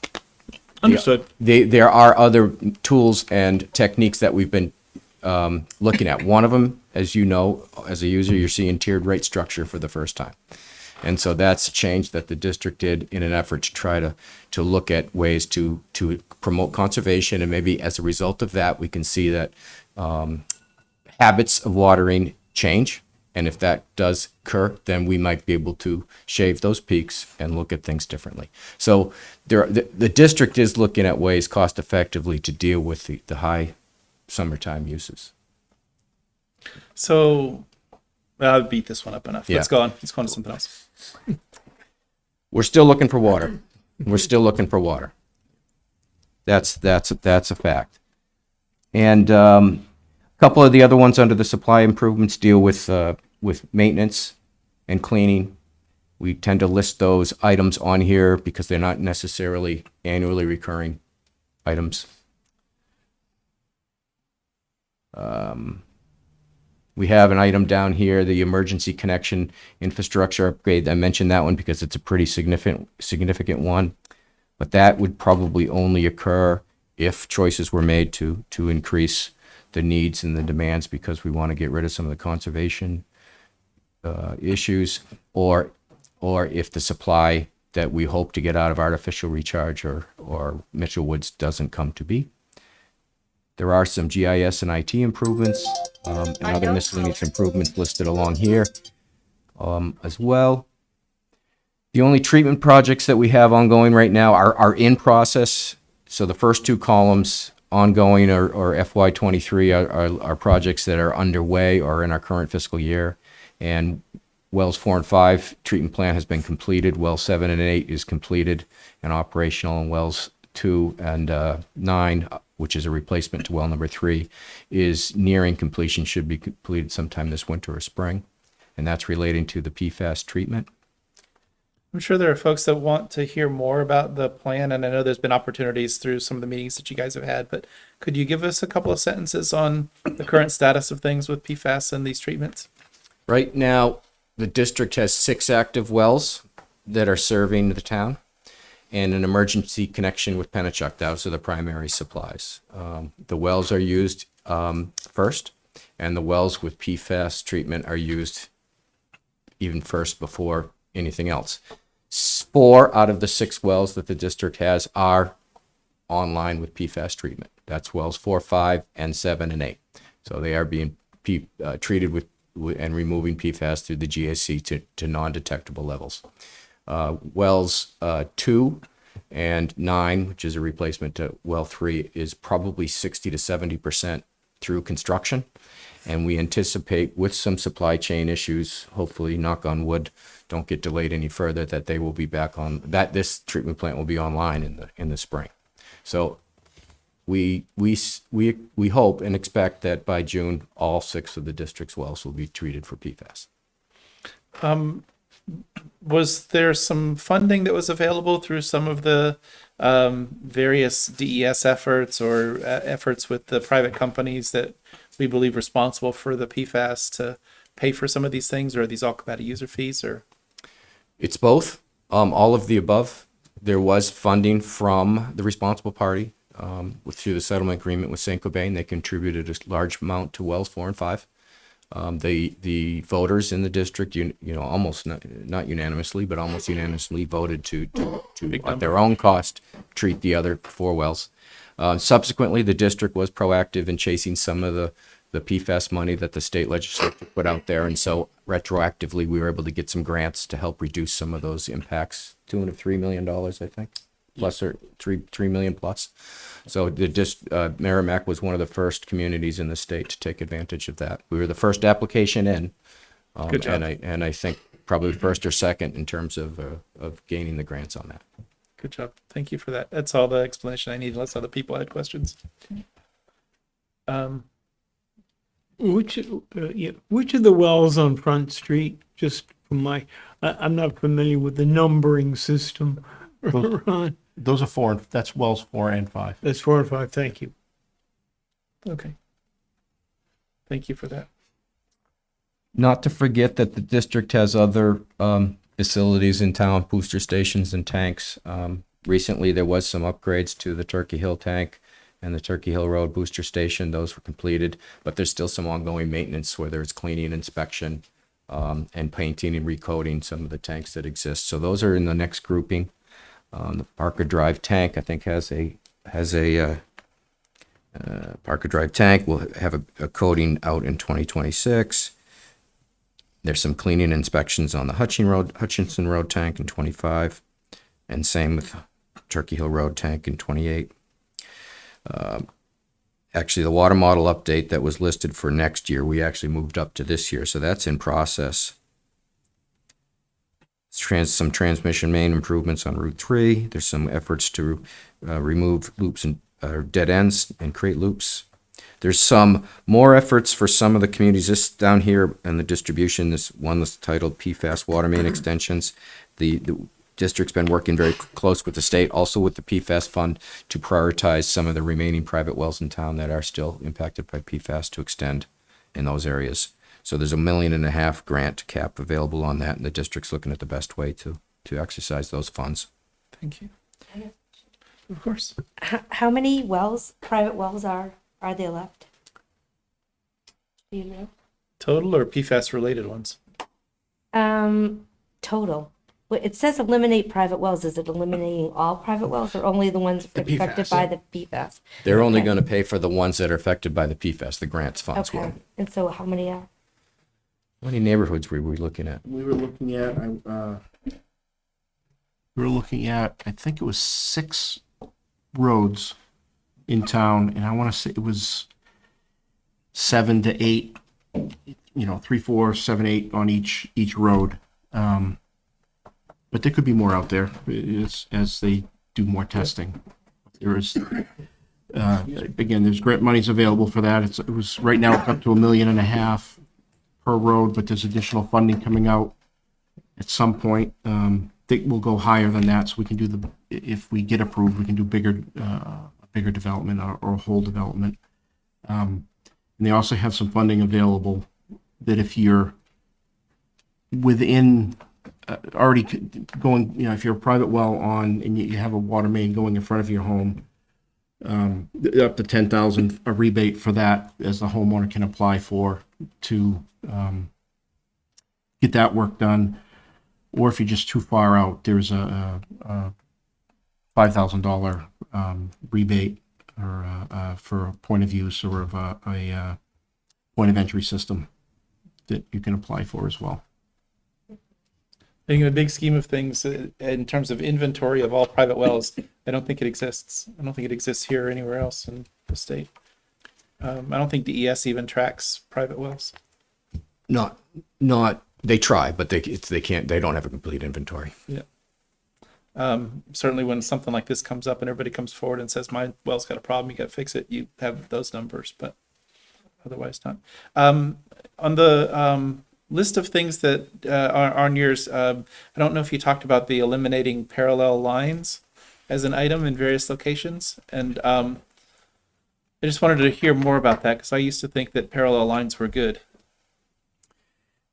And parallel lines aren't necessarily good. There's a redundancy benefit, but then there's two assets to maintain. And then we have services that are on both lines, and then we kind of lose track after a while. So tends to be an effort in the industry to eliminate parallel lines, especially depends on what it's serving. I mean, if it's maybe coming out of a well, it might be important to have a parallel line. But oftentimes, if it's an old line that was not replaced, but instead a new line was put in, to put some new connections in, that just becomes a maintenance issue and an asset issue. It's just more assets to maintain. Do you know the specifics of this one? There is probably should just leave the mic on. The one that's jumping in is, there's a small section on Route 3 north from Priscilla Lane, probably right up to about where, the Reed's Ferry farm stand is. That runs in parallel, so it's a small 6-inch and a 12-inch on the opposite side of the road. So that would be something that would be looking to remove down the road, and more likely would just run service lines from the 12 over to the homes that would be affected. Is it just that outages don't occur with any frequency, so we don't need those redundancies, or what's the? It's a dead end main, and it's a 6-inch main. It's a small main. It's something that would need to be replaced. But does it not have any function in terms of helping if there was a burst or something like that? That might be a bad example out there. We weren't allowed. I wanted to actually replace that main and run parallel up into the those projects Gilbert up there, Crossing. Gilbert Crossing, and all this. The state wouldn't let us run two parallel mains. We're capitalizing on both sides of the road. I see. And they wouldn't allow it. So I got you. Okay. And there are times where, like coming out of a storage tank, we often put in a duplicate line. But you got to remember, with the distribution system, we're networked all over the place. So if we do lose a line, with the right valving, we can isolate that system. The whole town's not out, just short sections. So it's kind of a case by case, but in general, parallel lines aren't really favored. Okay. Got it. Thank you for indulging the question. I think you were up to the Belmont Booster Station. Right, and that's an improvement. That's a small booster station for a neighborhood there, and there's some capital monies being programmed to renew some of the assets there in 2025. The rate model, the district does every other year generally, so we're targeting another one in 2023. The equipment, there's some equipment on the list. The dump truck, Ron tells me, is going to be targeted sometime in this fiscal year, and then there's a backhoe loader in the out years, as well as a portable pressure pump that is also for resiliency and redundancy in case we lose a booster station. And then we've listed town coordination projects. We don't identify specifically what they are, but there is an effort to communicate and maintain any water main replacements concurrently with town projects. Makes sense. Can you scroll up a little bit? The bottom of the list is on the bottom of the screen for us. Sorry. Yep, I can. And it's much easier to read on the screen than the small. Yeah. Okay, so that's grouped there. And then the last thing that's grouped, we call it our asset management for distribution and asset management for our vertical assets, well tanks and pumpkin facilities and treatment plants. Those are based on asset management work that the district established. Those targets come back from a report that was done a while ago. And generally, when we do our rate designs and our revenue needs, we consider the capital projects that are going forward, the budget needs, and then we look to establish a little bit of a surplus, which we really target to go towards these capital reserves. So there's these assets are being renewed by building these capital reserves so that they can look to target replacement projects, whether it's a town coordination projects or a renewal on a pipe in the future. The asset management project that was done really looked at the age and the design life of the pipes. Most of the pipes in Merrimac transmission mains in Merrimac were built in the 60s and 70s. and the bulk of them. So there's this long view that in a certain decade or two, a lot of these assets are going to need to be replaced. So there's an attempt to try to build up some reserves for that. Thank you for that. So looking at the chart, I know that there's a highlighted one that says ongoing previous, and then the next column is fiscal year 23. That's the year we're in. So those are Ongoing. more or less underway. Underway. And the FY23 ones are also ongoing. The fiscal year 24 is the next group up for decisions. Is that right? That's the one you need us to rank. That's correct. And I counted them. There's 27 projects on here. 6 of them are in process or underway. And then I, based on your ranking criteria, because I've been in front of you before, made suggestions if you wanted to hear them. Please. The first 3 I suggested would be urgent. Pennachuck wholesale agreement, the new well site installation at Mitchell Woods, and the artificial recharge. So I had 3 urgents. I had 15 necessaries. All the next 15 in a row? Yes. And then I had the portable pressure pump high service, which we just talked about, I had as desirable. So I want to make sure I'm marking the same ones that you're making the suggestions. The necessaries, when I count 15 rows down, I get up to and including the PFAS water main extensions. Yeah, some of those need to be skipped because they're headers, and some of them need to be skipped because they're ongoing. Okay. How far did I go down with the necessary? What's the last line that should be in the necessary category? Portable pressure pump high service, I had. Okay, good. Was the first desirable, so the one above that was necessary, the backhoe Okay, loader. the backhoe And I loader. used your timing, your 3-year and then the 4-year plus to do that. And then the town coordination projects I listed as necessary because they tend to happen every year. So that was within a 3-year window. And then the asset renewals, the last 2 that I talked about as target for the asset management, I listed as desirable. So I had 3 urgents, 3 desirables, and 15 necessaries, and 6 ongoing.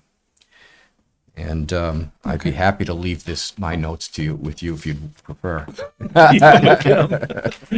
Just to make sure you copied it right. Yeah, I appreciate it.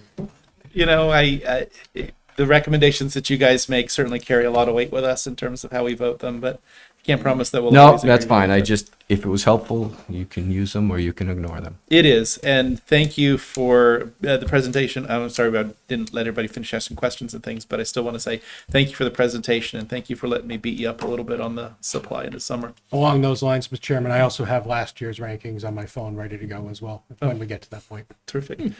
Board members, do you have any more questions? I know that we've got to open it up for a public hearing, and then we've got to get on to some people that want to build some stuff. I have no further No more questions. questions? No. Are there any members of the public or butters or citizens who wish to weigh in on the Merrimack Village District's CIP? Boy, okay. Please introduce yourself and then tell us what's on your mind. Rick Foot, 129 Indian Rock Road.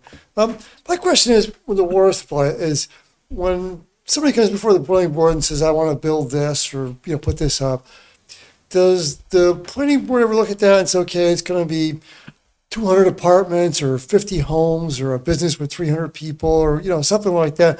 Do they ever consult with the district and say, okay, this is going to use up, I don't know, estimate this is going to use up so many gallons of water a day or a month or a week or something like that, and say, is that okay? Can we do this? Is this going to be a problem on the water supply for the town? It's a fabulous question. I'm glad you answered it. On the bigger projects with the apartments, there is a process where MVD is consulted and has to give the applicant some sense of whether the water supply is available. Tim can probably better describe exactly the mechanics of that, but of course, absolutely, that's a key question that's on our mind. Is we don't want to approve something these guys can't Every supply. application that is submitted to the planning board is distributed to the Merrimack Village District if it's in their service area. If it's not, it's distributed to Pennachuck Waterworks for their comments.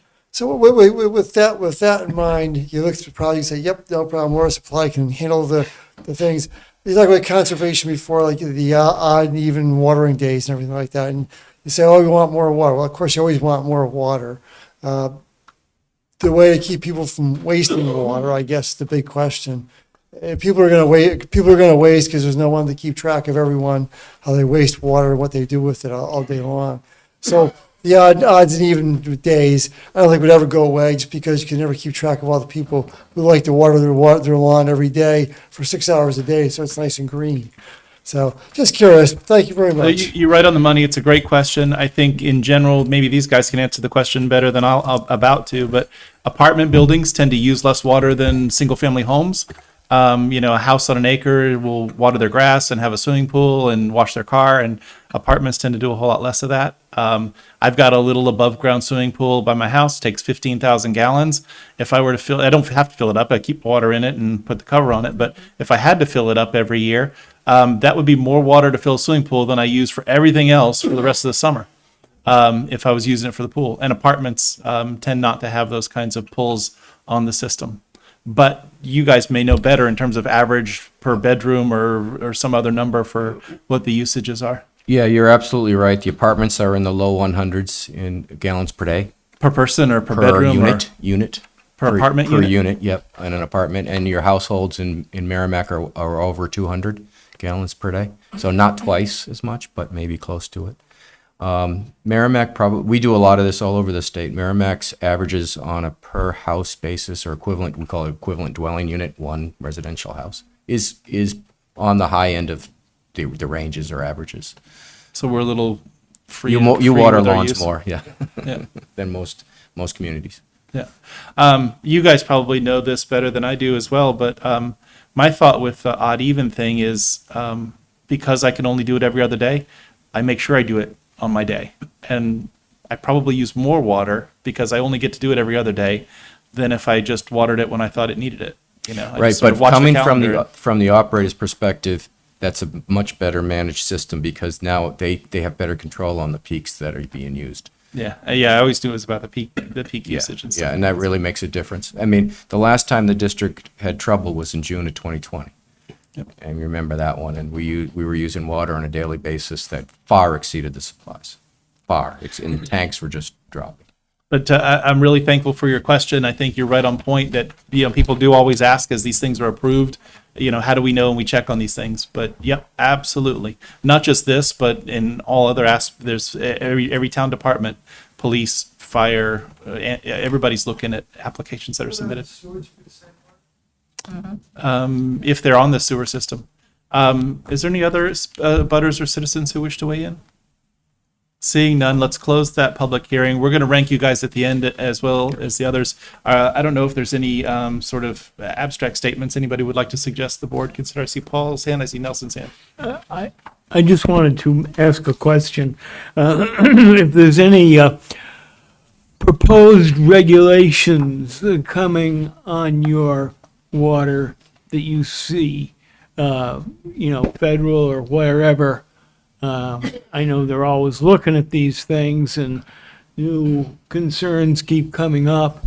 Do you see anything on the horizon affecting this system? Or? Well, I mean, obviously, arsenic and manganese were existing ones that standards have been lowered. So sometimes we're seeing existing levels being dropped. We may see more PFAS contaminants being regulated.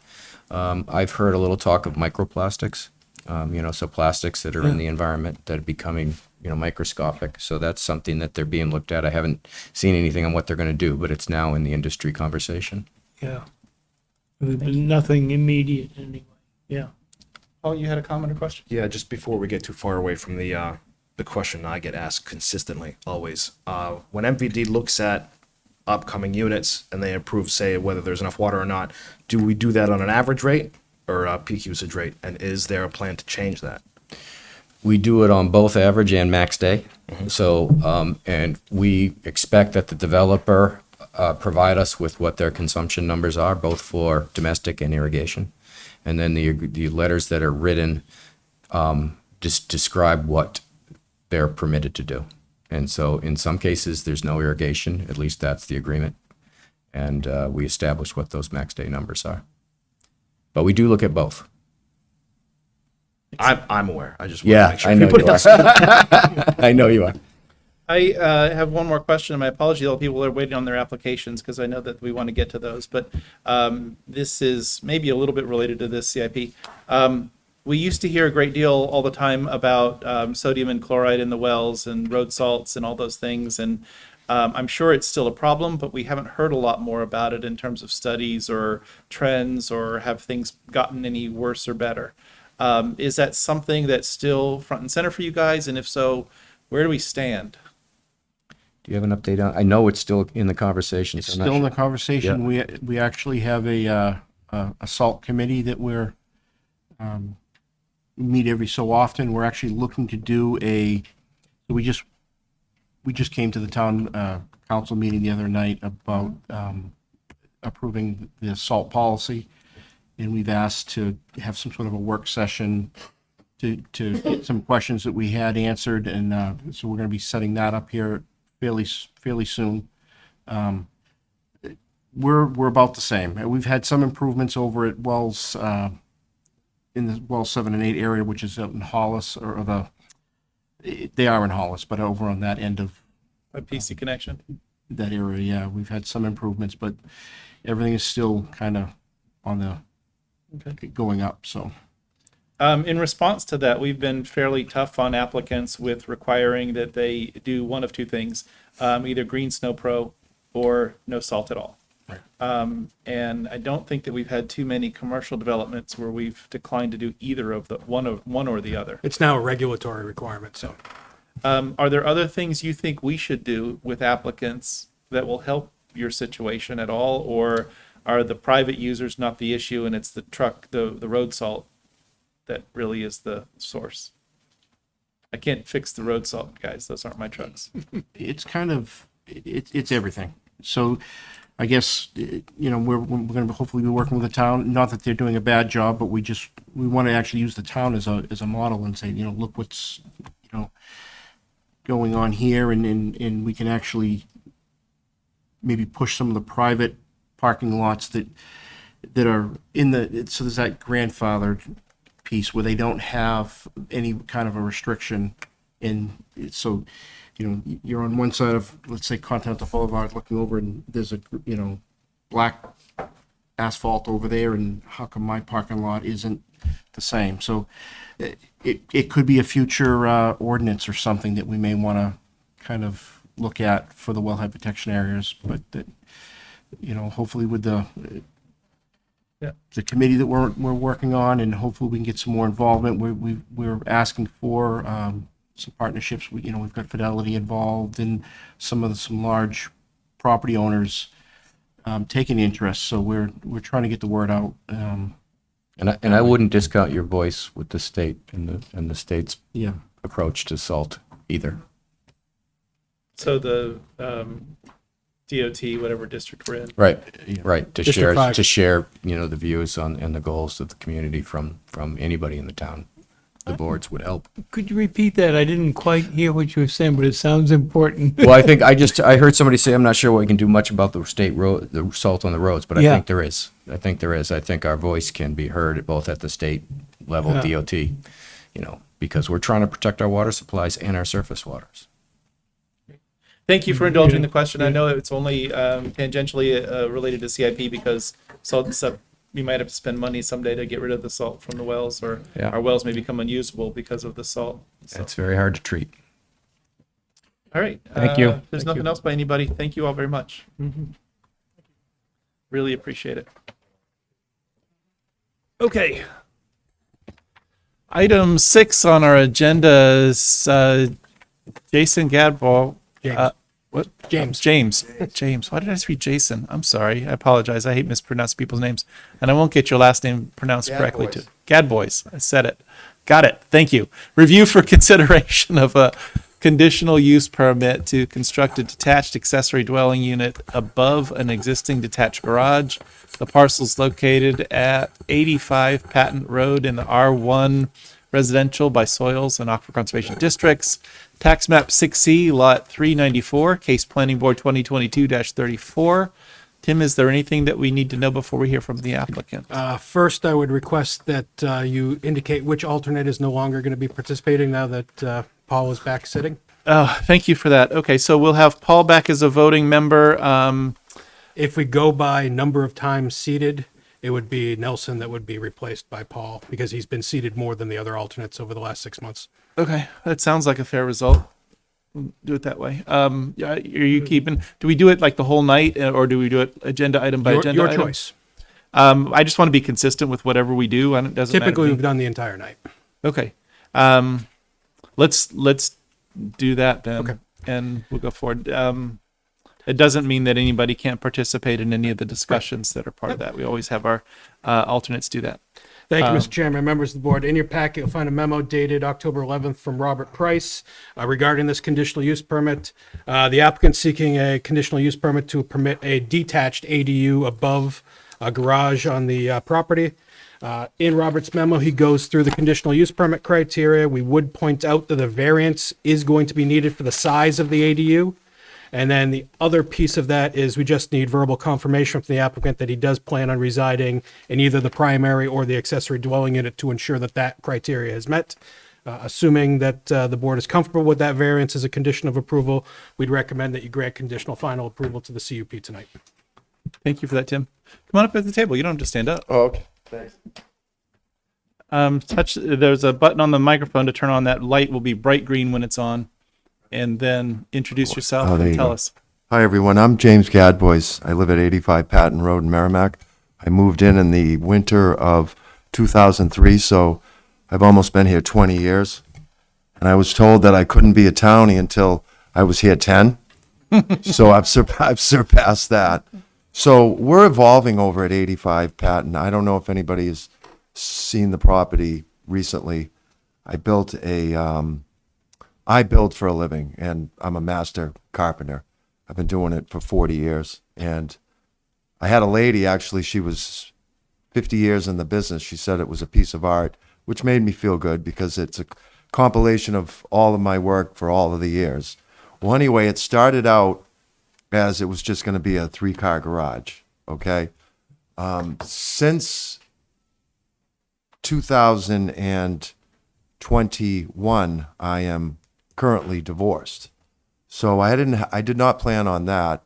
And now it's just myself living with 2 dogs on almost 4 acres. And I have the house. I have a job that's good enough that I can pay the bills to stay there myself.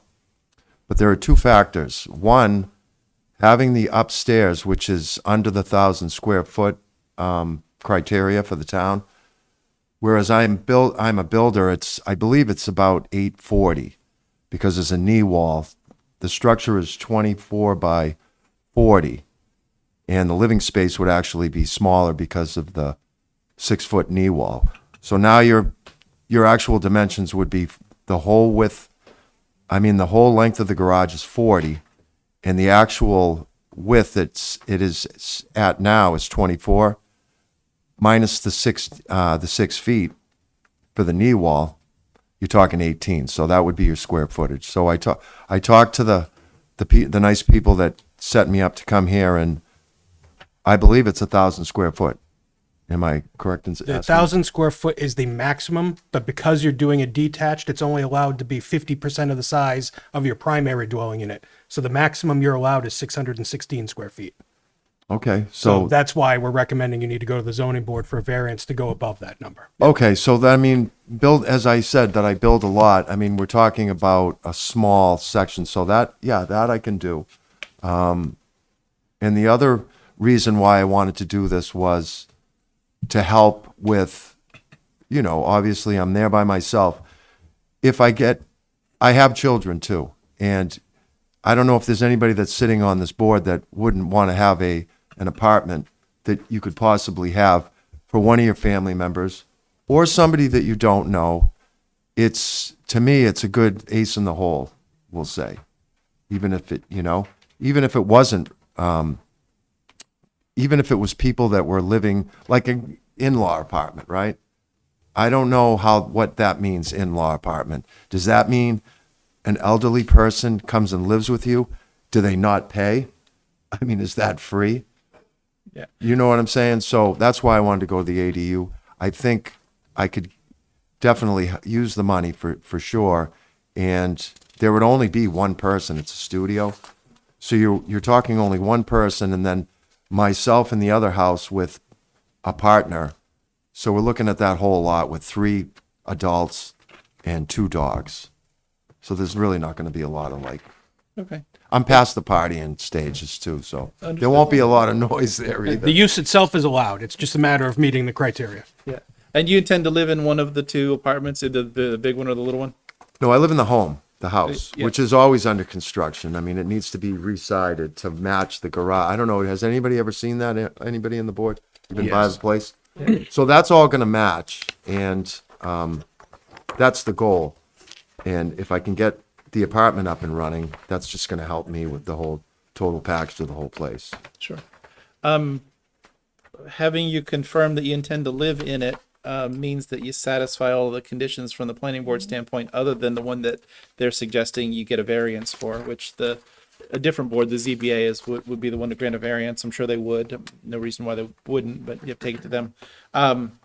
With that in mind, board members, we don't have to make a decision to accept it because of what it is.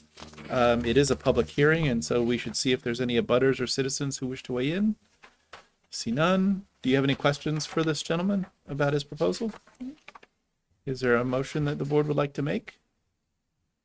I just want to be sure that we want to approve it before he goes to the zoning, because I don't want to cut him short of time if he can't get in with the zoning board to get that variance. Yeah, The potentially soonest we he's would going to be- be able to get into the zoning board with the November meeting, so. So he would be able to.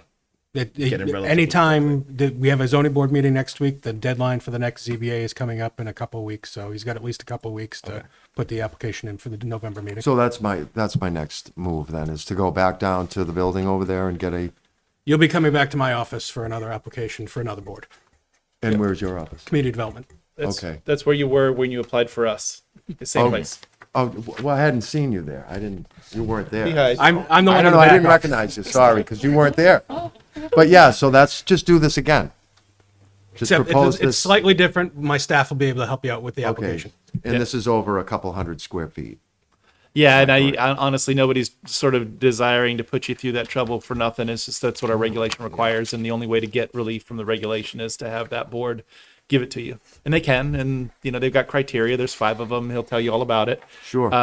Explain it to that board why you need to meet those, why you do meet those criteria, and they'll give you a fair review. And I'm sure I don't want to speak for them, so I don't want to. Sure, I get you. But can I ask you, Tim, so what was the square footage number? So I have that in my head? Based on the information you presented, your primary dwelling unit is 1,232 square feet, which means you're allowed up to 50% of that for your ADU, which is a total of 616 square feet. And it looks And like what you're based on what proposing to you build is showed us, 720. you're about 720. So you're over by just over 100 square feet. Yeah, which is 10 by, like a 10 by 10, it's like a closet.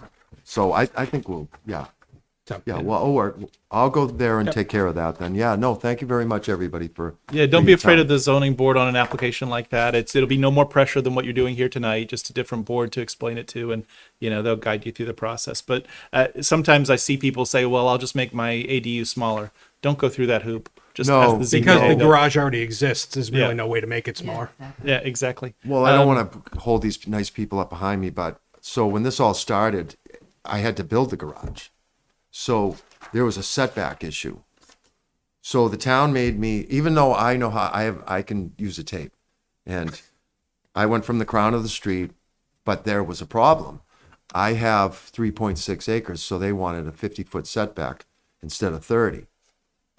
So I went for the variance for that in the beginning, and the nice people, they were able to give me that.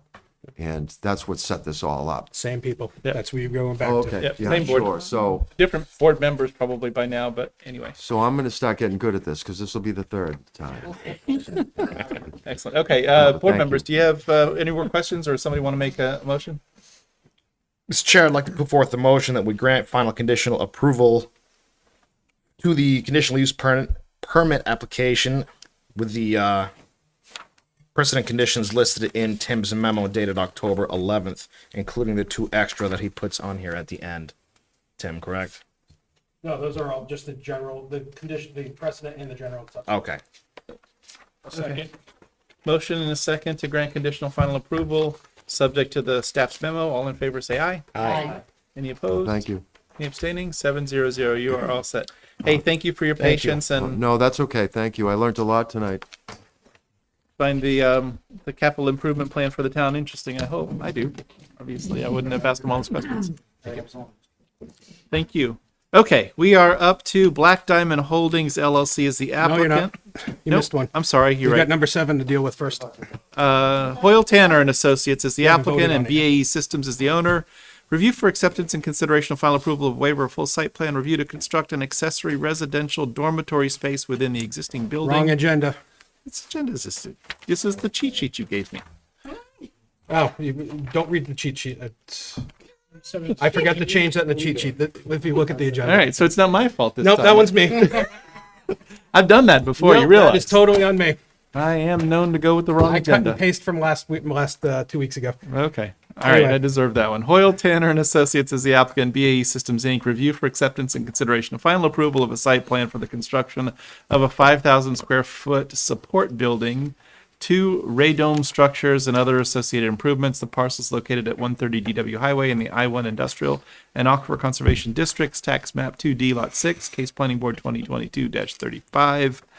And Mr. Chairman, members of the board, we have an email from Bill Davidson, the Vice President at Hoyle Tanner, on behalf of BAE, formally requesting that the item be continued to the 11:15 Planning Board meeting so that they would be able to prepare the documents and have the peer review completed prior to the meeting. excellent.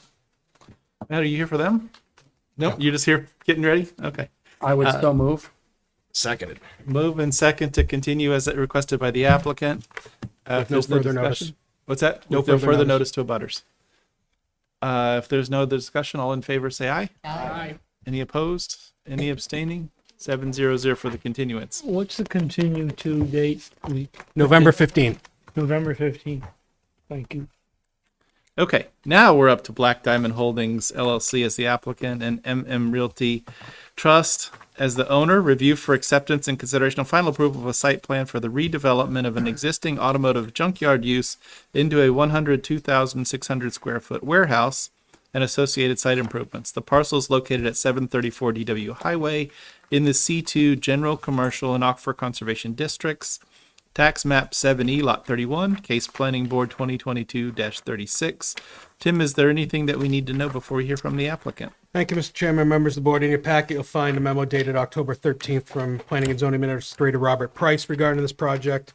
Essentially, the applicant's proposing to raise all the existing improvements related to the existing Majestic Motors junkyard operation and to construct an approximately 102,000 square foot warehouse facility on this lot. Warehouse is not permitted in C2. However, they did obtain a variance from the zoning board, which was granted back in July. We note that the peer review has not yet been completed for this project as we just recently received the escrow. We also recommend the board discuss the architectural plan to give some guidance on how the design of the building could be tweaked in order to comply better with the regulations. And based on the fact that we don't have peer review at this stage, would be our recommendation that the application be continued to the November 15th meeting to allow them to react to peer review once it's complete. Thank you, Tim. Matt, you want to introduce yourself and tell us a little about the project and where you think we ought to go tonight? Yes, Mr. Chairman. Good evening, Matt Peterson with Keach Norsham Associates.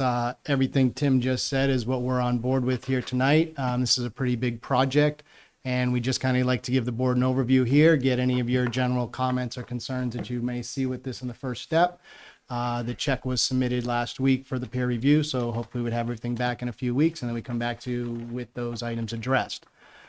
Just to give you a little background, the picture that's up in front of you, the applicant owner is Chris Strickler. He was a gentleman that came for the roller rink when I was working for him back about 12 years ago. Oh, no, actually 14 years ago or so now. Redid that parcel there. He had goals of putting something in front of the roller rink as well. We are still working through that. You'll notice that some of our drainage and stuff like that, at one point we had 2 pieces here. We're working on both at the same time. We're just going with 1 piece right now, which is to continue basically the industrial type of use that's next to us and clean up this site here. I think this, as far as an existing additions plan that I've been handed, is probably the best one for me to come and develop on. We're going to be obviously removing the amount of cars and stuff that are out here on site now. and getting rid of a use that can have some detriment to a town or place that is in, as you've just heard, from water quality and stuff like that that you look at. So Chris brought this applicant forward to us to take a look at. And this is the area we're sitting now. We have residential garden style just to the south of the parcel. We have the 7-Eleven gas station as well to the south, the car wash, and then we have in front of our piece, we have an automotive dealership. I believe this gentleman's a residential that just bought the piece a few years back, and then another commercial piece next to it that I believe is owned by the same automotive company, owns both parcels that are there. So it seems to be a good location to do some type of this industrial type use. With that, we have the existing conditions plan. That just gives you an overview. This parcel, if you've seen it, slopes up from Daniel Webster Highway to a high point that sits up in here. We have shown obviously the multiple buildings that are located on site, the paved areas that are on site, the overhead electric utilities, and we've outlined the soils for this site here, which is mainly all impacted soils that are out there today with ledge pretty close below the surface that's out there. And when I say impacted soils, meaning the whole areas you saw from the aerial photo, everything's been disturbed at some point and reworked and put stuff down there if that's there. The parcel is about 6.92 acres in size, just to give the board an understanding of what the size of the property is. Our plan set, I'm just going to go quickly through, but we put in, as always, our removals plan. Just outlines the stuff that's going to need to be done before construction begins on site. This outlines all the buildings that have to be removed, all the pavements got removed, anything that's out there that we need to get out of the way before we start construction. What we'd like to do is the site plan in front of you here is approximately 102,000 square foot. What we're calling it is last mile industrial use. I think you're hearing that term a lot now with the Amazon and the instant day delivery of all the different things that we have. Trying to fill in the warehousing space in the, basically they say the last mile, getting it to the consumer. We are currently working with the DOT. We've submitted the application and stuff to the DOT. DOT's come back to us because the numbers are pretty low for PM peaks. If you've been to like the exit 10 and Hooksett, if you go there at 10 o'clock, you'll probably be behind all the Amazon trucks trying to get gas. They shift their windows to deal with traffic and stuff like that that's existing out there today. So we are actually, they're going to bring Concord in for some of the reviews to understand this a little bit better here at District 5. The people reviewing this are literally a mile and a half from this site here. So Rich Redwansky and the group knows this site extremely well. But we're in the process of going through that with them now. We've hired GPI, traffic engineers out of Bedford, to prepare all this stuff for us and be the lead on that there. And I would assume I will have them at the November 15th hearing to answer questions and concerns that this board may have. I didn't bring them tonight. Again, we didn't even have engineering review back. I thought this would be more of kind of introduce it to the board, get your initial feedback, and then kind of come back and hopefully answer those questions for you. We have shown the loading docks on the south side of the property. Obviously, being in New Hampshire, if we can situate docks on the south side, that helps us from a sun and melting and that type of stuff in the wintertime. North side usually have a lot more issues with it and stuff like that. So we tried to put it on the south side here. We put the parking lot in the front. It's overparked. We've talked about possibly talking to the board about doing this in phases. We're anticipating about 30 employees. Again, a lot of this stuff is automated nowadays. If you go into these facilities, those things are just running by you. Obviously, they need to be maintained and stuff like that, but grabbed and moved. So in the past, where you had shifts of 120, 140 people coming, that's just not the way it is. And I think we all know with the workforce that's out there right now, I think we're going to see more and more of less people and more of bots just to fill where they're needed in different spaces. But this here works out very well for that. We can have some of those numbers for you and stuff like that as we move forward. Site plan, we've actually obviously been doing this a few years with you guys. We added all the typical notes that you've got, but we can go through those at a later date. And obviously the review engineers will comment on those and stuff like that as we move forward. Drainage and grading, I mean, this is where 90% of our budget is put now, and they come to us and we put these plans together. We are basically coming up from Daniel Webster Highway to a high point in the building of 228. That's going to mean we have to take down the land up here, about this contour right here. And I'm circling as the high point is 234, I believe it is. Is it 6? I think it's 234. So we have about a 6 to 8 foot cut on that. And then obviously we have some fill down in this corner because it drops off quite a bit. So we've tried to balance the site as best we can, obviously with not being able to remove material from site. We've created berms in the back along in here that is going to screen the building from the highway some. We've also proposed some berms up front on places where we could kind of get rid of some material that we would have excess on site. The drainage system is going to be a closed drainage system. We're proposing 3 underground detention ponds, basically the half moon type systems that are underground there. This system is going to have 3 different points of analysis that we looked at. We looked at the DW highway as analysis A, and every storm decreases, but just to give you an idea, we looked at the 2, the 10, the 25, and the 50. This application got submitted to Alteration of Terrain up at DES as well last week and a half ago or so. So they'll be reviewing this as well. But the 25-year storm, the FE Everett here, we had about 27.71 CFS in a pre, and our post is 19.96, or about a 28% decrease. The southern border, which is down here, that one only had runoff. Again, most of the site is contained back into his site, so he didn't have a lot of runoff to that site, which was probably a good thing on his point. It was only 0.15 CFS in the pre. We drop it to 0.07 in the post, which is about a 53% decrease. But again, we weren't talking a big number, so it was a lot easier to look big and look good on that one there, because it's not a lot that we're dropping. The last one is out to the DW highway, which I will say, Nelson, so that you understand, I had a new tech on this here, and there is no sidewalk shown on this run here. So I left it off after I saw it in review, and I said, I'll let you come up with it when we get here. But it was a new tech. I got a teacher on this one, but we'll have it on next one there. That flow out there was 18.57 CFS. We dropped to the 13.71. Again, a decrease of about 26%. So we've decreased the runoff coming off of this site by putting it into the detention systems and slowly releasing it as we come off site. Yeah. I know you're going to be reduced for all your storms, but that was the 25-year storm that you're talking That about? was the 25 I gave you, and our drainage reports and everything submitted show you the 2, the 10, and the 50. Okay. I just picked one kind of in the middle. Thank you for that. The next sheet is really minor. This is just our utility, and for a building this big, you'd think thered be a lot more stuff, but we just run a gas, water, and electric line to the building. So pretty straightforward. We're going to run them from DW Highway into the building. One of the things that I will say that was brought up was the architecturals, and that is something that we have made more strides on here. This thing's been moving pretty quickly over the last 6 months. Obviously, as you know, everything's got timelines on it now and trying to get it. So we got the variance. He hired us to put this package together. I didn't relay to him till about a week before the submittal that we needed architecturals, and they needed to meet a certain criteria.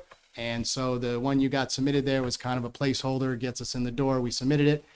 He said, went to staff today, grabbed, I think, a couple different projects that have already gone through, and we will be back on the 15th with stuff that meets that 3 or 4 pages of your architectural there. I think some direction on that from you guys to us on, are we looking at all 4 sides to worry about the FE Everett? Are we worried about what's facing DW Highway? Are we, that type of question tonight would be great direction. Again, we did the roller rink. My office was in there for almost 10 years. I know what that looks like from the back and the front and the sides. So that little direction would be kind of good from the architect, from us to move forward. You want that now or later? You could do it now if you want. How high is your building? What's the building height? 34 feet. Okay.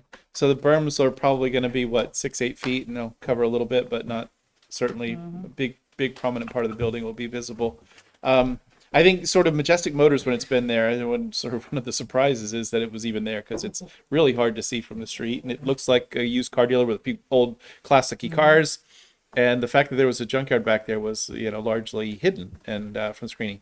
And, because you need to use the site, that's going to change. Here's your view from the south, which blew my mind too when I went out there because I was surprised. And we're not touching this tree line because he pretty much cleared every tree that was already there. So yes, there was quite a buffer from those sides there that were interesting to already kind of have along the side that you don't see it as much as you would think you would.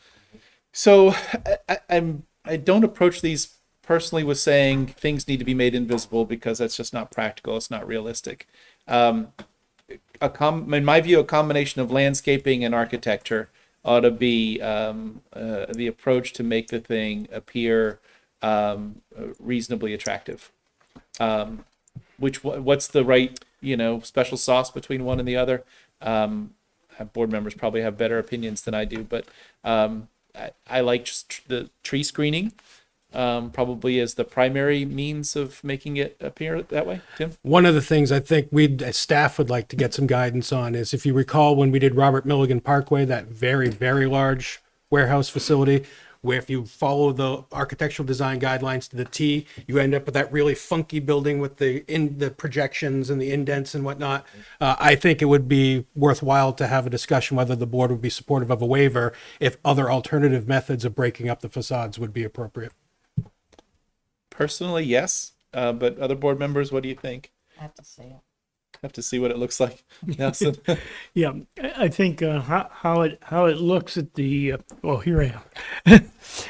How it looks at the end of the day is important from a couple points of view. The Effie Everett Turnpike is going to be widened, and they're going to take down a lot of the trees that presently screen it from Effie Everett. So I think we'll be looking. For one, will be looking at that side. I don't think it's visible from Route 3 in Merrimac, but you'll have to decide that when you get It will your be when final they contours. clear the site. 30 feet tall and all the trees gone. Yep, So- they've Yeah. taken the trees down. Okay, then it'll be both sides, and yeah, your landscaping is important to me on this. I think so. I'd be looking hard at that.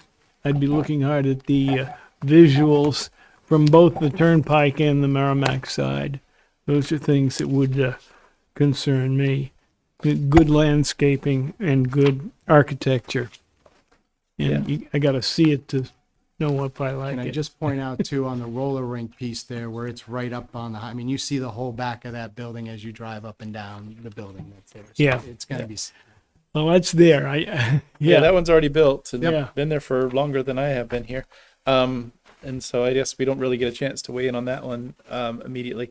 I think that there's lots of things other than putting the jogs out on the facade of the building that can make it attractive, whether it's finishes and siding or a window or a little tower or parapet or something that kind of breaks up a corner or something like That's that. ultimately what I was looking for guidance. Yeah, be creative if you want to. I don't want to personally hold you hard and fast to a rule that doesn't make any sense. When the goal is to make it attractive, you can make it attractive. Go with it.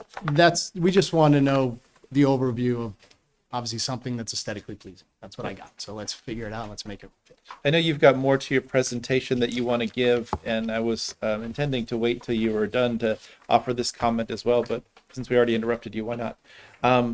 When this site was being proposed, I asked Tim about sort of what's going on there environmentally.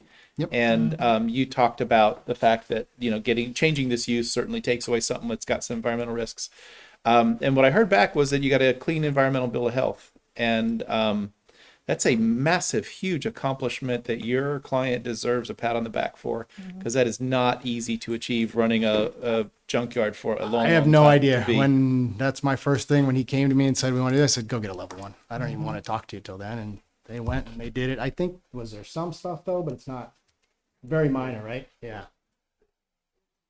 A massive report, but I mean, basically you've done a good job. Yeah. Halim, you're sort of in a similar business and you understand what that is to be To be that clean. environmentally clean there. I'm astonished. Astonished. Yeah. Nelson? Who made that report? I was concerned about that very issue, and I was going to bring it up later. But Parker's out of Houston. Parker's. Yeah. well, if you Do we see- have a copy of that I submitted? did not, but we can get it. I think we should have a look at it. I mean, I know that we're going away Yeah. from that to a use that's far less impactful, but Yeah. just the fact that you've done all that you've done over the year, your client's done all that they've done over the years, to take what is sort of one of the more frightening uses. And maybe all junkyards have gotten better at what they've done over the years, and maybe they're all doing it. I don't see the junkyards that often, but we certainly worry a lot Yeah. about it. And I can say I did Hebert's in Goffstown about 15 years ago when they switched to the green and put everything inside. So when the car came to the site, they stripped it inside. And what you see sitting outside now has already been stripped of everything. Yeah. And that started about 15 years ago or so, something like that. So I think that probably had a big help to a lot. they had some legal trouble there too, I think, if that's the right site that I was thinking of, where they had some things they had to clean up and things. And it was more than 15 years ago this has been going. Yeah. Or no, it wasn't Hebert's, it was somebody else, but so I don't want to slander them. Yeah, I'm just remembered the name and I don't want to say it out loud. Yeah, that's But okay. It was a different company. I'll just say from my past experience, there is literally a yearly event called the Junkyard Wars with the Londonderry Town Council. So this is very interesting. Barbara. So yeah, you're probably going to need that for DES when you get your alteration of terrain. They'll go, that's the first thing they're going to hit you with is what do you got on the site? You know, I know I probably already know the answer, but I'm going to ask this anyways because how many bays you got going in there? 16. 16 bays. And you've got Society Hill right there. You've got the Flatley complex with all of its semi-trailer traffic as well. Traffic study. Hope this isn't an simple, easy one, is it? No, this is with DOT right now. So DOT. DOT is requiring the full, but it would meet our full- requirements for a short. Well, I figured you would say that. Could But read your because- mind. But because of the way that this type of operation operates, Right. they don't impact the peak hours in the same manner as most Yeah. uses do. Okay. So, but you're getting a full anyways. We're dealing with Richard Wansi DOT for a full permit at the intersection here. I mean, I assume there's going to be some type of turn lane or something like Okay. that. The good thing in this location is Flatley's trucks are going by our site, whereas we're making our way mainly to the airport and to the highway intersection that's to the north. Still going by some residential. Yeah, there's definitely some Just residential. the society like a change to residential, I will say, from commercial here. So let's, Yeah. let's But be anyway, honest here. we'll see how that looks when it Yeah. comes in. Understood. Yep, no, I get it. Okay. But anyway, I didn't want to pass by the opportunity to say your client deserves all the pats on the back for making the site environmentally sound. I couldn't believe it. Yep, I agree. That was a good thing to find out. Gave us another project to work It's, on. for the record, that's actually Crosswoods Path, not Society Hill. Oh, sorry. On the map it says society. I'll have to go down there and look again. Society's just south of us. Yeah. Okay. Just to wrap up, I mean, I think we've gone through the main things for me, what I needed tonight and stuff like that. But like I said, we have utility plan, erosion control, which outlines everything during construction we're looking at. This was our landscape plan. I'm going to take a look at it to add some more stuff once I deal with the architectural and stuff like that to balance them together. We've thrown in the number of trees you have all over it. Really looking at the view coming up from the main road and having that be something that is nice view as you drive by. Matt, you briefly mentioned the idea of phasing the parking if it turns out your user ultimately is going to be more robotic and use less parking. 100% in favor of that. I would Okay. love there to be a phased plan where half that parking lot doesn't ever get built, unless the applicant needs it, unless the user needs it. And in place of parking lot, there was trees. Impervious. Works for me. Non-impervious. That's what we're hoping to hear. Yeah. Pervious. Again, when we were designing these plans, so now we're closer to an end user, we're learning a lot more as we're going through it here. So I had to kind of get to the next step, and some of these end users won't continue to talk if you're not at least in front of the boards here. So it's Yeah, very 22. good. No, I get it. And if they need all of that parking, and it fits within our regulations, it is what it is. But if they can have less and do more landscaping, you'd have a happy Perfect. board chair. Did a lighting plan, obviously dark sky type downlit cast. Most of the stuff that's in the rest of the package here are our site distance profiles and our details and stuff like that. So I'm not going to bore. Again, we're going to be here for a few meetings. I was just kind of get the overall your feel and take on it, and we'll let these other people get some time tonight as well. So the staff gave us a recommendation to either find it complete and continue or continue? Do you have a preference as to which one? And we do? doing this 2070, I'd always love to have it accepted and go forward. I've never not extended the 65-day clock, so that doesn't really bother It me. But doesn't help you to not extend the 65-day clock. right, yeah. So it definitely helps to be accepted, as you know, keeps us moving. Tim, do you believe we've got enough information to find it complete? Yes, we do. Okay. What's the will of the board? Mr. Chair, I move to vote. I put forth a motion that we find the application complete. Is there a second? Second. Motion and a second. All in favor, say aye. Aye. Any opposed? Any abstaining? Okay, so the application's complete. And you want us to continue the public hearing piece of it as well? So we do. open at this point. What's that? You can open at this point if there's anybody interested who's here. Yeah, I don't want to take anybody's chances away if they waited for this. Is anybody here wish to weigh in on this one? If not, see you next time. Open, closed. When do you want to come back? I think you said 15th. Yeah. November 15th? Okay. Board members, a motion to continue to the 15th with no further notice to abutters? So moved. Is there a second? Second. Motion and a second. When's on the agenda? I don't know. This will be the second thing on the agenda, So not so bad yet. and there will be a third one later. I knew you were stacking them up. Yeah, they're definitely getting moved. Just Matt, for thank you for the board's presentation. purposes before you vote, the reason we go for that meeting is it gives a full month to make sure that the peer review is back in time for them to revise plans. Awesome. Thank you. Before we vote, please do supply an electronic version of that environmental report if there is one. I certainly don't want to copy a big, thick, 3-inch thick thing and start mailing it around, but 10 copies of it. if there's a executive summary, that would be even better. I Well, will I'm sure work on some that. of us want to see the whole thing, but. All right. All in favor, say aye. Aye. Any opposed? Any abstaining? See you in a month. Awesome. Thank you. Have a great night. Okay, let's see. I would like to recuse myself on this next item. On RH cars? Yes. Okay, so you're a full member, so we can actually have Nelson in now. So Nelson, you'll be in voting on the item 9 on the agenda. Okay, All right. I'm back in. RH Cars is the applicant and Sunnyside Merrimac Real Estate Holdings LLC is the owner. Review for consideration of a waiver of full site plan review, says full site plan review here, to allow for self-storage of personal vehicles, travel trailers, power sports equipment, and the like, in addition to the existing used automotive vehicle sales and repair uses. The parcels are located at 113 and 115 DW Highway in the I-1 Industrial and Aquifer Conservation Districts. Tax map 2D, lot 18 and 18-1. It's case planning board 2022-37. Tim. Thank you, Mr. Chairman, members of the board. In your packet, you'll find a memo dated October 11th from Planning and Zoning Administrator Robert Price. The applicant is here tonight looking for storage of personal vehicles, travel trailers, power sports, and the like, in addition to the existing used automotive vehicle sales and repair use that's taking place out there now. We just note as staff that the submitted plans appear to be similar to what was submitted with the most recent site plan and don't take into account the improvements that were completed since that site plan was approved. So that will need to be updated to reflect the actual conditions on the site. We recommend that the board discuss with the applicant the portions of the site that are proposed to be used for this storage use, and also discuss screening and lighting and other appropriate items. Also, we note that since this staff memo was written, Public Works has expressed a concern that vehicles and other items with gas-powered engines that are proposed for outdoor storage where their condition is unknown. So to that end, Public Works has expressed that they would like to see oil and grease separators installed on the existing catch basins if they don't already exist.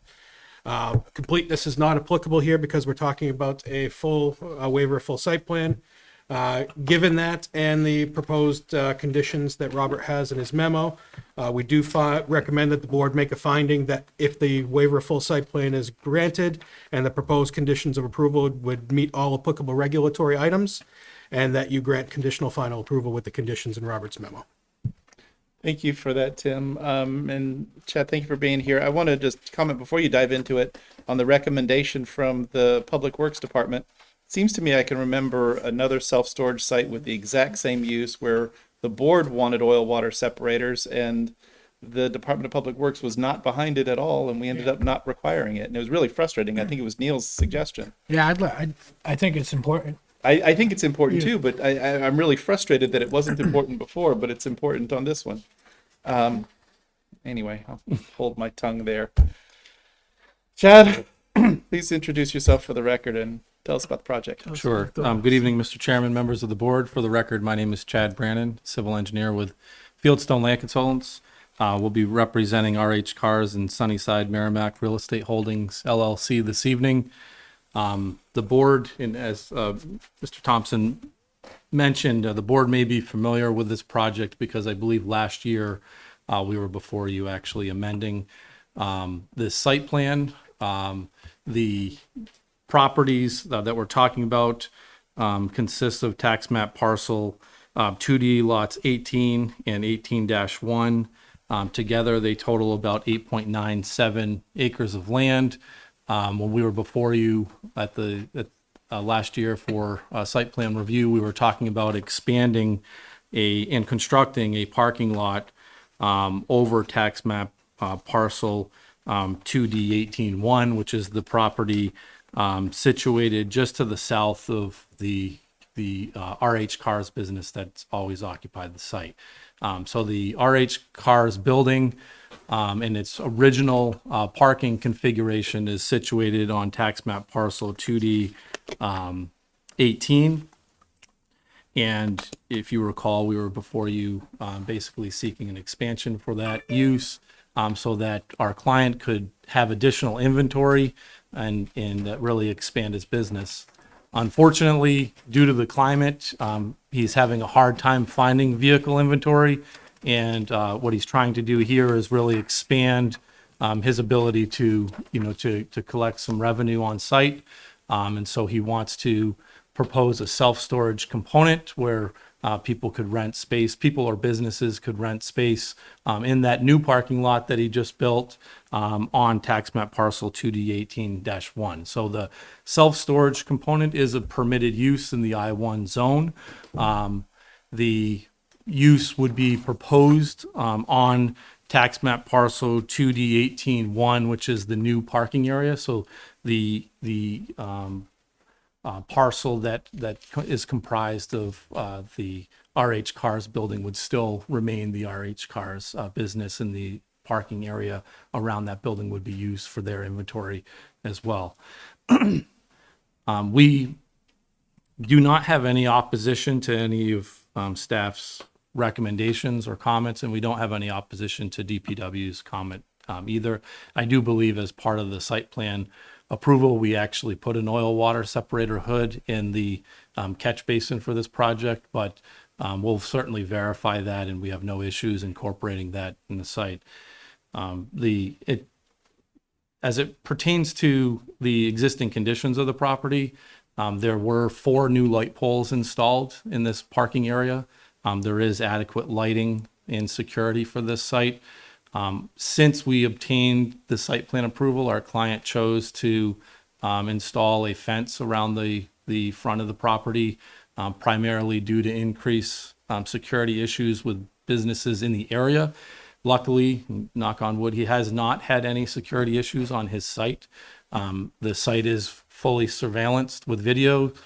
He has the frontage and sides entirely fenced, and there is a gate that's locked at night at the entrance. That will all remain in place with this proposed amendment to include the self-storage.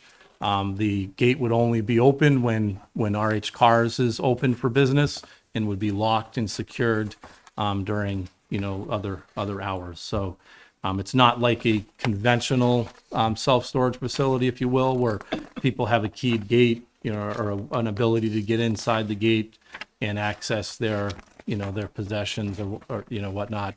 Accordingly, this will have hours of operations and will be locked and secure, throughout the evening hours. The reason we're here tonight again is because of really a decline in the ability for RH Cars to fill that lot, and They've obviously, invested a large amount of money into some site improvements, so they're hoping to, provide a service to local businesses and to, local customers, which will allow them to window through this time. And so we're here this evening to try to answer any questions that the board may have. We are not proposing, with the exception of maybe adding an oil debris device inside an existing catch basin. We're not proposing any physical site modifications. So, and Mr. Thompson is correct. I mean, we essentially submitted the proposed site plan for this application because they did build it per plan. And so the improvements that we have shown here, we field verified, we took, field measurements, but we're happy to address, any additional plan requirements that are outlined in the staff memo to finalize an approval. We would hope that the board would consider a conditional approval this evening so that, RH Cars can start, marketing for some self-storage accordingly. So with that, Mr. Chairman, I'd be happy to try to answer any questions that the board may have at this time. Thank you, Chad. Let me let other board members ask questions first if you have any. I certainly have some, but What, how many spaces do you propose to utilize for the storage? In comparison, you said it's going to be in the D2D18-1 side. You're going to utilize that whole area as potential rental spots? We would like to have that flexibility, and I can explain, there's, the description kind of gives a broad sense of what, the he could store there with, trailers, vehicles. He's planning on all the vehicles that would be stored there to be registered vehicles, so something that's inspected and maintained, on an annual basis. He's not looking to store somebody's junk on his site that's going to create, a blight for his adjacent business. But there's businesses in town that have often sought out space. Vehicle dealerships will occasionally, I mean, not now because they're down in inventory so much, but Campers Inn has looked for space in the past. There's other avenues that he feels he could try to market some storage here, and so I guess to answer your question, he would be looking to have that flexibility on that entire parking lot. Certainly he hopes that his inventory will expand and he will have a need on that lot down the road, but as of now, I think the majority of that lot is open. And you did kind of touch base on my second question about the condition of the vehicles and the equipment that you would have on site. We're getting rid of a junkyard in town. I hate to see another one up here. There wouldn't be any storage of storage containers or anything like that. It would be primarily, like you have in the description. But I don't know that I'd want to see the big storage containers, like my boxes and whatnot, starting to pile up either.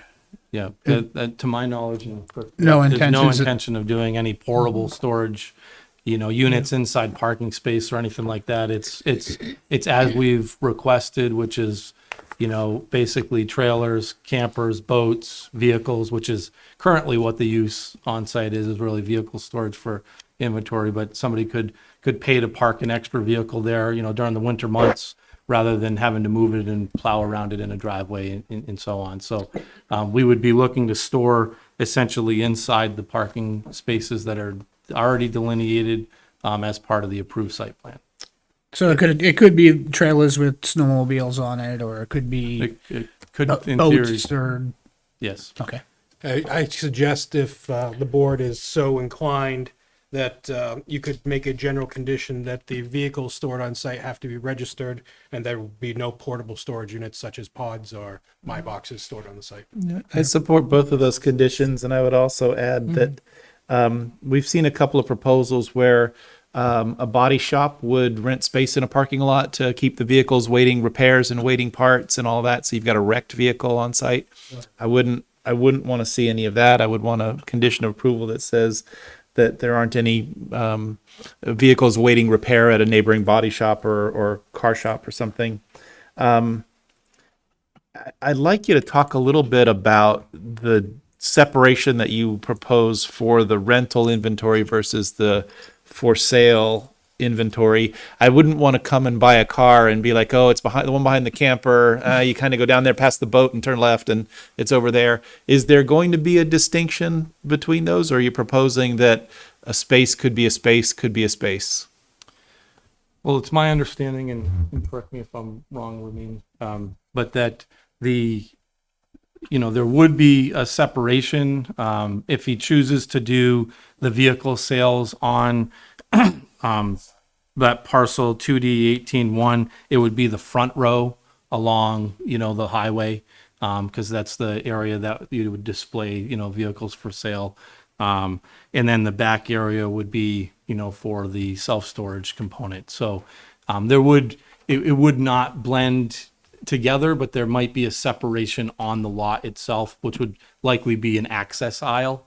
That would be a distinction. So a vehicle for sale wouldn't be parked next to, a stored component. It would be a separate aisle. And I think that, the reality here is that, RH Cars is trying to sell vehicles. So their goal is to make this transition, these two uses coexist as aesthetically pleasing as possible. And I think that's clear, at least by the way he voiced his intention to us, because we shared with him early on that oftentimes planning boards are concerned about these areas becoming an area to store a vehicle that's unmaintained, unregistered, and so he right off the bat said no, all the vehicles will be registered. Yeah. So, and I think that's a good intention as far as it's they're going to be upkept, and he's not looking to create a blight here on site. I get it, and thank you for that. I think I appreciate that, and don't misunderstand my questions to think that I'm opposed to the idea. I think that these are synergistic things, that there's a way to work it out. I just want to understand what you're proposing. But there will be some physical separation between a car that's for sale or the row of cars that are for sale versus the other stuff. I was actually hoping that you'd tell us that the the storage spaces would be on the southern part of the lot, and we could ask you to maybe screen them from the road by doing something with the fence to make it not see-through or better looking than just a chain link fence. It really does look quite starkly industrial, a little frightening with that the high chain link fence that went up. All of a sudden, it looks like there's a real security concern at the site. And maybe there is, but it's quite a institutional looking site now with the fence around it. It looks like we should be asking you about lighting plans and security cameras and the rest of that if there's so much concern about security to, chain link up the whole site like that. I don't know if you had any thoughts or response to that, but well, the fence certainly didn't add to the aesthetics of the property, by the way. And I think that and I'll let Ramin address that if he so chooses. But what I've been told, and I shortly after we received the approvals, or within a couple months after, unfortunately there was a lot of issues with adjacent vehicle sales locations where there was a lot of theft of Cadillac converters and things of that nature. And I think that Ramin could tell you that the fence has really deterred that, along with likely the security cameras, because there's been close neighboring businesses that have had issues, many issues that and he hasn't had that same experience. So unfortunately, when it comes to protecting your inventory and protecting your property, that's not necessarily the look that I think he even wanted, but you do have to be cognizant of what's going on in the environment and make adjustments accordingly. And what I'm told is that the surveillance cameras alone didn't deter theft. That there had to be some physical barrier, and correct me if I'm wrong, but that's the case. Do you want to speak to that at all? Okay. I get all that, and obviously I really wish we were safe everywhere and nobody was stealing catalytic converters on any part of town, and I understand the risks and the fact that you got to respond to it. I'm not sure that I I'm persuaded that when the fence went up, there was a pause to say, is this like the best looking opportunity to create both security and an attractive site? And are there other kinds of fences to do? Are there ways that could have been approached? It seems like the fence was a mechanical solution to a problem, but one that sort of didn't go through the thought process of saying, well, what's this, going to look like right at the, southern part of town where people enter town for the first time. And I've beat this up enough, but I sort of, the fence is notable on the site for being sort of really a break from, I think, the aesthetic you were going for and everything else. Barbara. Talking about aesthetics, I understand that the general nature of the property is to sell cars. So I get that you want sightlines from passing cars into what's on the lot for the inventory. But can you do something with it somewhere along there? Because now you get the fence. There's like maybe 3, 4, 5 maybe little shrubs in the front, and that's it. And maybe just something to soften the appearance, because now you got a whole bunch more cars behind a fence. Yeah, it's not the best look as you're coming into town, even though that's our industrial side, if you wish. So just my comments. Yeah, I think the next site down with the BMW site at the old bank, we asked them to do quite a bit, focusing on the appearance of the site. And, if the fence, the way that it's installed, was a part of the site plan when we saw it, I probably would have asked for more. As there now, it's there without needing to come through our approval. I know it's administrative approval, but and that's fine. There's nothing wrong with that. But it certainly didn't enhance the look of the site. As to parking, a trailer with a couple of snowmobiles and next to a camper, next to a boat, next to someone's classic car that they're working on, I would love to see that stuff behind a screened fence, whether it's the chain link fence that you put those little those slats in to make them opaque so that people don't see them. It doesn't help your customers for them to be visible from the street. It sort of shows people what they can, come in and mess with if they wanted to mess with things. And that seems to make a lot of sense. To be clear, I want to make sure that whatever that is that would make that opaque is attractive looking and things like that, because there's a site on the north side of town where they ended up hanging canvas on the fence and it looks terrible. Looks worse than it was when it was not shielded. And that's not what I'm talking about. I'm asking for, some approach that is attractive looking down there. Anyway, I think I probably cut off other board members' comments and questions. I guess just, Mr. Chairman, yeah, if I please. could just speak to that. I mean, the goal here is, currently the site is an approved, auto sales yard. And so frontage is a very key component to a successful auto sales business. So my client's preference and really his intention is to not do any kind of an opaque fence along the front. The fence was, something that we were not involved in, but it's my understanding that, the appropriate permits were pulled locally. And yeah, I don't mean to suggest they did anything unlawful with how they approached it. I just think in terms of the appearance of the site, and I bought cars from that dealership, I think, under its prior ownership. So it's not like I'm opposed to there being a dealership there or opposed to the use. I think it's fine.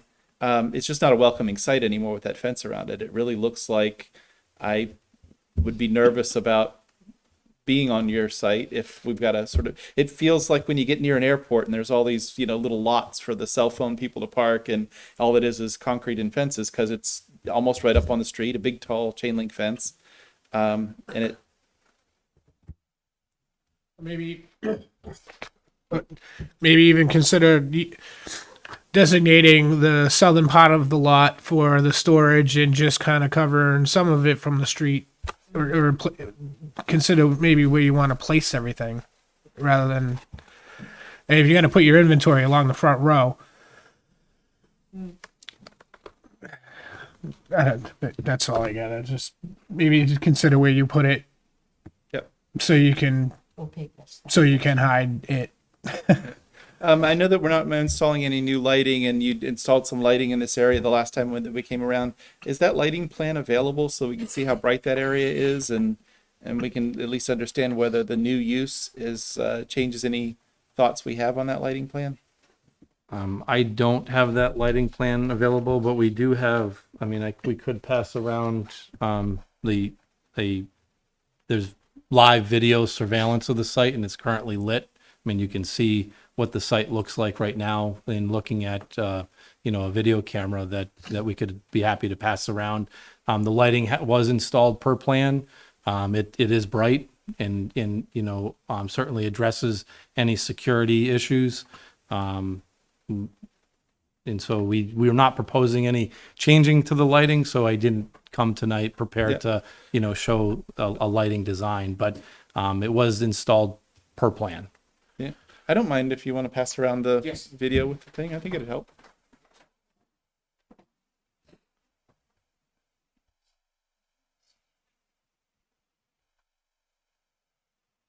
Is that completely at nighttime? When? Oh, it's live right now. Okay.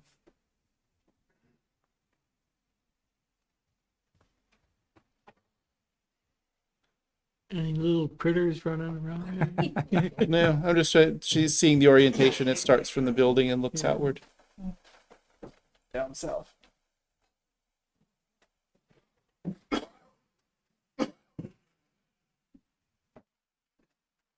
Oh, let's see. Okay, that's plenty bright. Yeah. Was it raining that? No, it's wet out there, isn't it? The ground raining right is now. wet.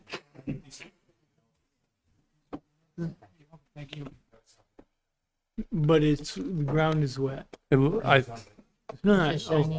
It's shiny. It looked like it was wet. That's what I was asking.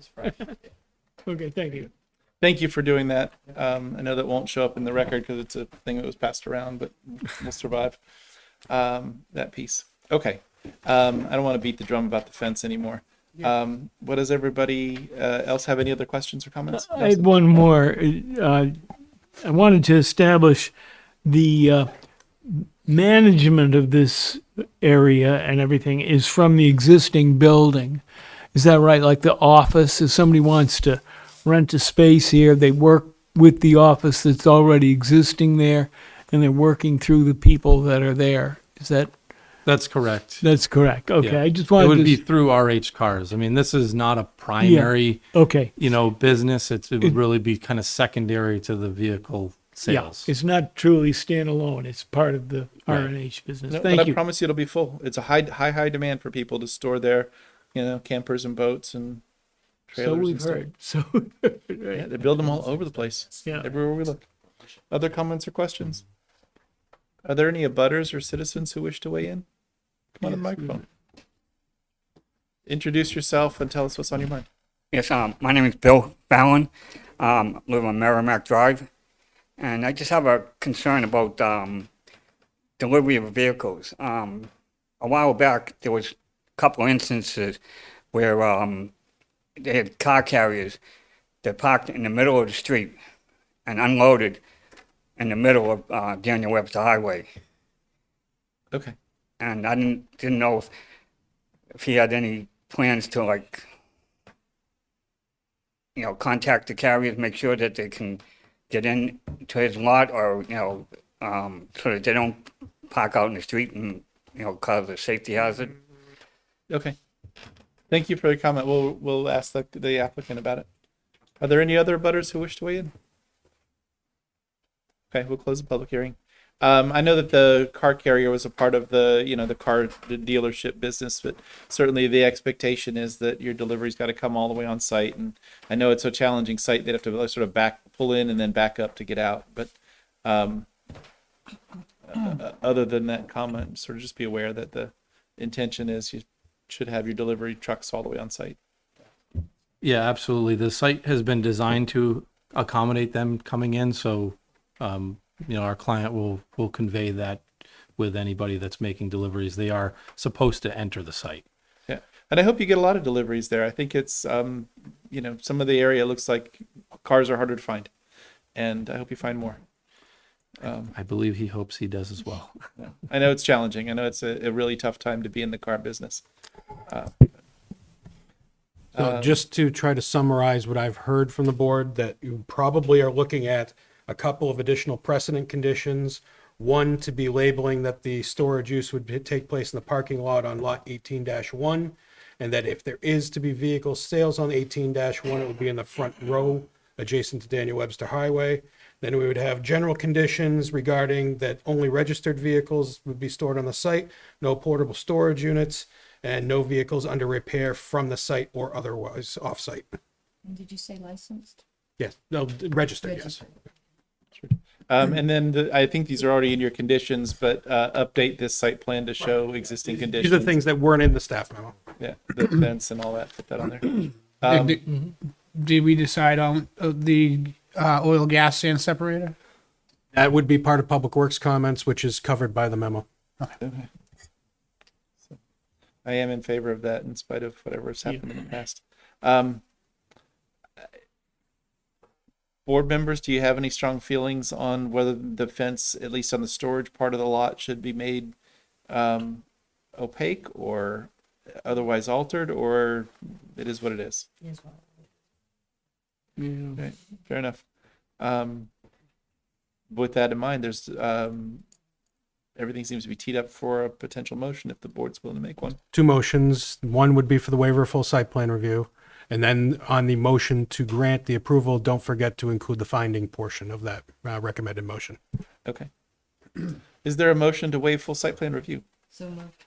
Second. Motion and a second to waive full site plan review. All in favor say aye. Aye. Any opposed? Any abstaining? 7-0-0 to waive full site plan review. Are we? Yeah, we're still 7. Brian's out. And then motion to grant conditional final approval subject to findings that are outlined in the memo. The motion would be to make a finding that with the waiver of full site plan review and the proposed conditions that the application meets all applicable regulatory requirements that are necessary, and then you grant conditional final approval subject to the memos in Robert's memo and the additional ones I mentioned earlier. So moved. There is a motion to that effect and a second by Neil. Further discussion? All in favor say aye. Any opposed? Any abstaining? 7-0-0. Thank you very much. Thank you guys. Yes, please. Do we have to, so I'm just trying to practice for when I may be needed. Yeah, do we have to say into it that the reason for the waiver, the strict conformity would? For the waiver of full site plan, you should add that, yes. Okay. So let's take That was Barbara's motion. Yep. Meant to say that. Strict conformity. I'm just Strict making sure conformity that I'm to the on two top criteria. of like Yep. what was. I'm just trying Thank you for that, Neil. You're correct. Yeah, thank you for that, Neil. So the record should reflect that the criteria used is the strict conformity one. Okay, that brings us to item 10 on our agenda, which is the John J. Flatley Company as applicant and owner review for consideration of an amendment to a previously approved mixed-use development conditional use permit calling for the replacement of the previously proposed 20,000 square foot planned retail space with a 52,000 square foot self-storage facility. The parcels are located at 645, 673, 685, 703, and 707 DW Highway and 5 Gilbert Drive in the I-1 Industrial Aquifer Conservation and Wellhead Protection Districts. Tax map 6E, lot 31, 33, 34, 35, 36, 37. And case planning board 2022-38. As has been my practice, I will recuse myself from consideration of this proposal on the property. And that means that With everybody Brian still gets to vote. reseated, Nelson would now be seated for you. Brian's in, Nelson's in, I'm out. And Paul, you get the gavel. I'm going to go back and look at my Thank you, phone. Mr. Chair. Mr. Brandon, thank you for coming again. Tell us what you have. You want to start with Actually, me? prior to that, yes. Tim, what do No you have offense. first? Thank you, Mr. Vice Chair. Members of the board, you'll find in the packet a memo dated October 13th from myself regarding this application. This is a request for the third amendment to the conditional use permit for mixed use to modify the commercial portion of the mixed use CUP, substituting a 52,000 square foot climate controlled self-storage facility for 20,000 square feet of previously approved retail space that would leave Instead of 194,000 square feet of commercial, there would now be 172,000 square feet of retail commercial on the site. Staff has performed a preliminary review. We do also have a full traffic analysis that's currently being reviewed by both the state of New Hampshire and the peer review. And because of that, we would recommend that until we have those peer review comments, we not make any final decisions and recommendations on this. And as I always do, I remind you that because this is an amendment to the conditional use permit, it does not authorize any construction to actually take place. The mixed use conditional use permit is a necessary step for the mixed use development process to set the framework for what can be constructed following the appropriate site plan review and approval by the planning board. No construction on the proposed amendment can take place until the final approval is obtained for forthcoming site plan to execute the changes that this CBP amendment would allow for. The one other thing I would note, just briefly, is we have done a very quick review on the fiscal. It's a minor impact, essentially an increase of about $228,000 of tax positivity from the previous CUP. I guess, like I mentioned, there is both a short analysis and a full analysis was submitted for traffic on this. We are relying on the peer review of that full analysis. We will need to have a revised development agreement, and we would ask, probably not tonight, but at the next meeting, that the board give us guidance on how to handle future project phasing, which we would revise the development agreement accordingly. A few minor modifications to the master site development plan.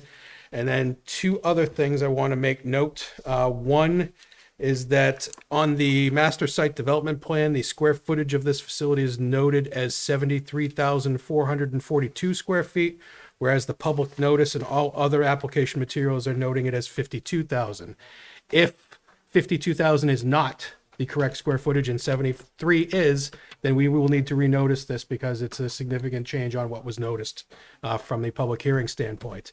If it's 52, we're okay. The other thing I wanted to note is that there's currently a violation in progress for the Flex Industrial site where the contractor has removed far more existing vegetation and screening adjacent to DW Highway than was approved by the board. I will recommend at the appropriate time that this violation would be resolved prior to any final approval of this amended CUP. When you say removed, you mean just cut down or Cut down. remove from the site? Cut down. God. Remove from the site? I don't know specifically that the last I look, I drive by it fairly regularly. A lot of it's laying still on the site, but the trees were all cut down. Okay. That's not good, but from my recollection, they weren't supposed to be taking anything off site for terrain wise. Yeah, we'll get to it. But ultimately, we recommend that the board have a discussion with the applicant about the general parameters of the CUP and continue this until November 15th so we can have the peer review on the remaining portion of the traffic. and I'm sure most of us would like the peer review. I would as well. But just one more clarification: that slight increase in fiscal positivity. Yep. I'm assuming that's yearly. That's yearly, yes. Okay. Okay. Mr. Brannon, it's your turn. What do you have? Good evening, Mr. Chairman, members of the board. Again, Chad Brannon, a civil engineer with Fieldstone Land Consultants. Our office is located at 206 Elm Street in Milford, New Hampshire. With me tonight is Kevin Walker with the John Flatley Company, which is seated behind us here.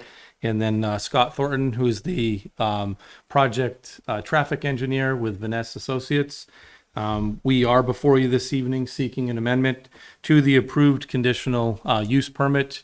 As Mr. Thompson stated, I believe it is the third amendment that we have made since the original approval of this project back on September 1st of 2015.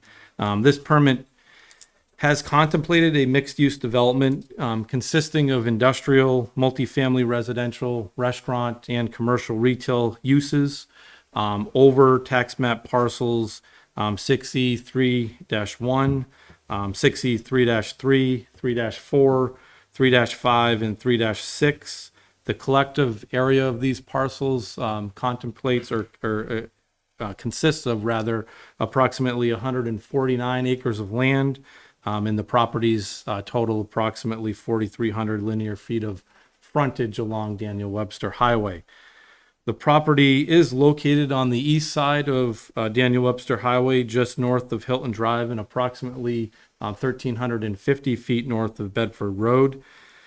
And the subject properties have physical addresses of 645, 673, 703, and 707 Daniel Webster Highway, and are situated in the I-1 industrial district, the aquifer conservation, wellhead protection, elderly housing, and wetland conservation overlay districts.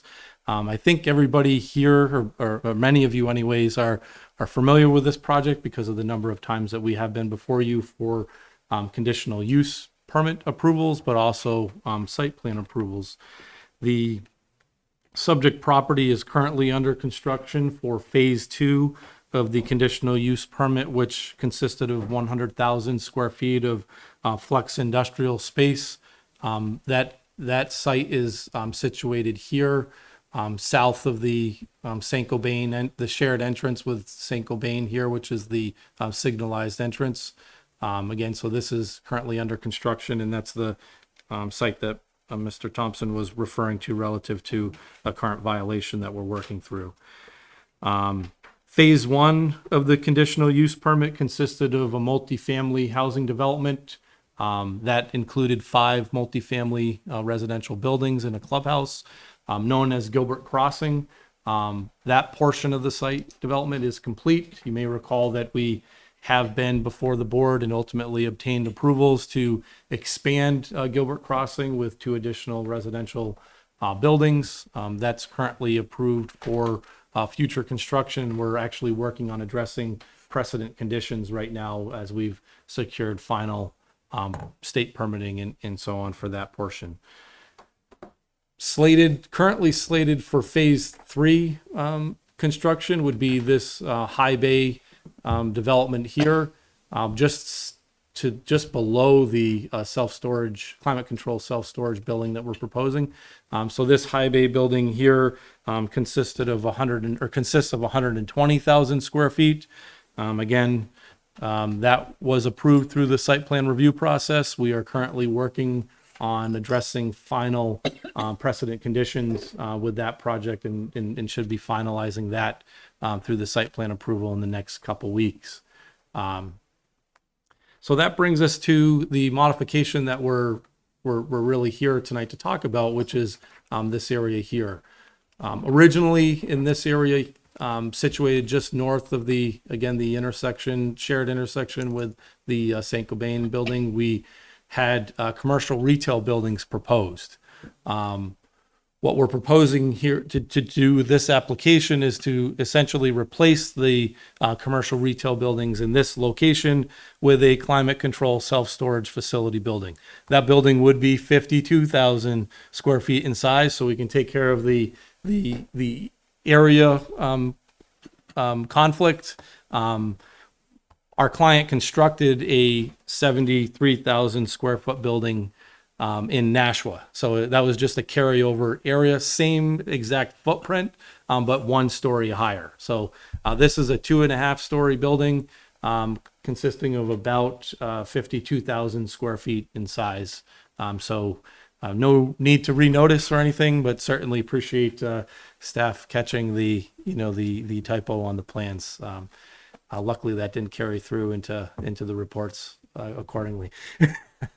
So what we have here is a climate control self-storage facility building. We feel like this location on the site is really probably better suited for this use, being right next to these industrial uses, if you will. The self-storage climate control facility is a less intense use, has a little bit better yield, I think, on the fiscal impact report, likely less traffic on the traffic side of it, and I'll let Scott address that briefly here in a minute. So what we've done here is prepared the mixed use, I guess you could say mixed use master plan for the project. Modified the areas, all the parking calculations accordingly. We have no objections with any of the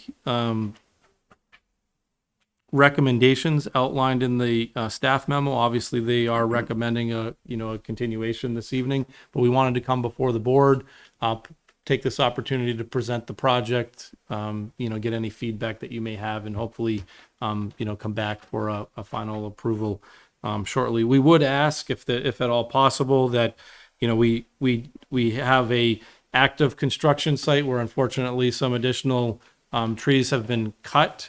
We are going to meet a submission deadline, which was outlined by staff for October 25th.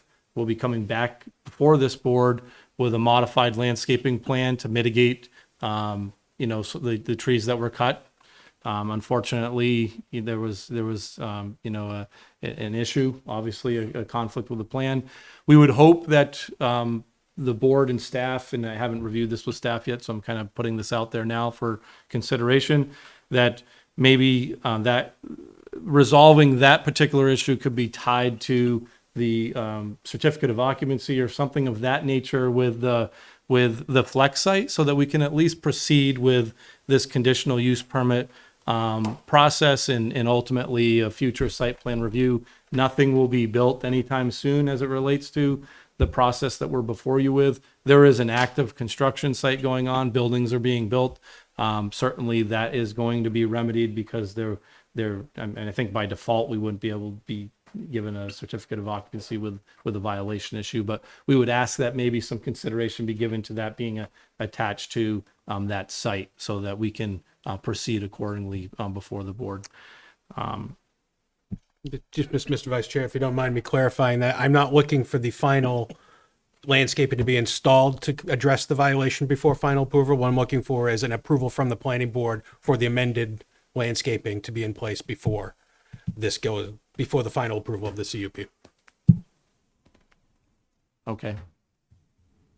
Thank you, Tim. Board members, questions? That would mean we'd be able to conditionally approve the CUP, just not sign it. Okay. I understand. Thanks for the clarification. Well, I just want to say that I didn't get these plans until late this afternoon because mail or whatever didn't deliver them. So I haven't had a chance to review any of this. I was very upset to see the trees cut down. Those were big pine trees, good screening, gone. And I want to see some good landscaping to replace them all along that whole frontage there. That was a surprise to me to see them all cut down. The landscaping that was destroyed, I'm talking about. Duly noted, and we certainly are working on addressing that particular issue. We would ask and hope that the board would consider that as a separate item, and because we'll be before you with a landscaping plan addressing that, and at that time, we can speak to that in a little more detail. This is actually a different, the modification that we're before you tonight on is in a different location on the site. We certainly understand that it's all one project. Your comments are duly noted and we look forward to addressing them. We're just not in a position this evening to really address those concerns. And so we want to go on the record by saying, we will be back before you shortly in a position with a revised landscaping plan, meeting, your regulations, mitigating, that issue. So, and sharing additional detail as it relates to that topic too. Thank you for that, Mr. Brennan. If you want to go into, I know we don't have it before us and our engineers haven't received it or at least not yet reviewed it. If you want to slightly dip into the traffic analysis. Sure, I'll hand the floor over to Scott. Yeah, please, hold on a second. Go on. Two comments. Actually, I'm not a big fan of pine trees, so I think maybe putting in some pretty maples and all of the color might really look pretty there. So maybe it could be something different, only because the pine trees just falling on everybody. But I just want to make sure. So what we're looking at here is first was proposed commercial site, and now it's looking to be another climate controlled storage facility. that's what we're looking at right now. Yeah, this was proposed to be 20,000 square feet of retail space Of in this retail, location okay. right here. It would have had a shared entrance with the St. Cobain site. So you'd be sharing an entrance with the Flex Industrial buildings here, Yeah. the High Bay Industrial building here, St. Cobain's building here.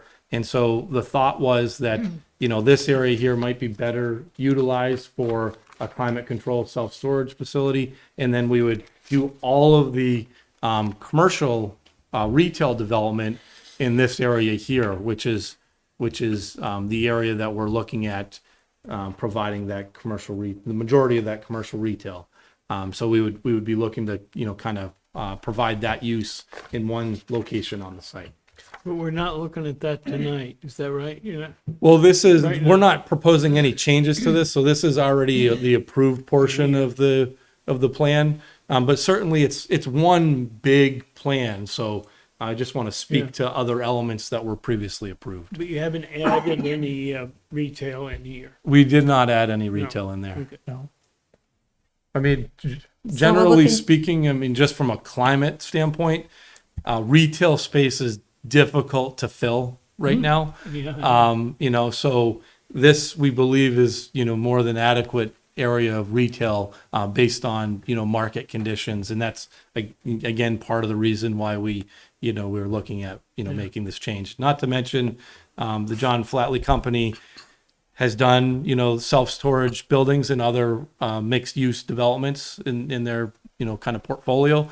And they've had a lot of success with it, with people, that rent on the same property or in the same proximity, utilizing that as a service, as well as the community, that's obviously offsite using that service as well.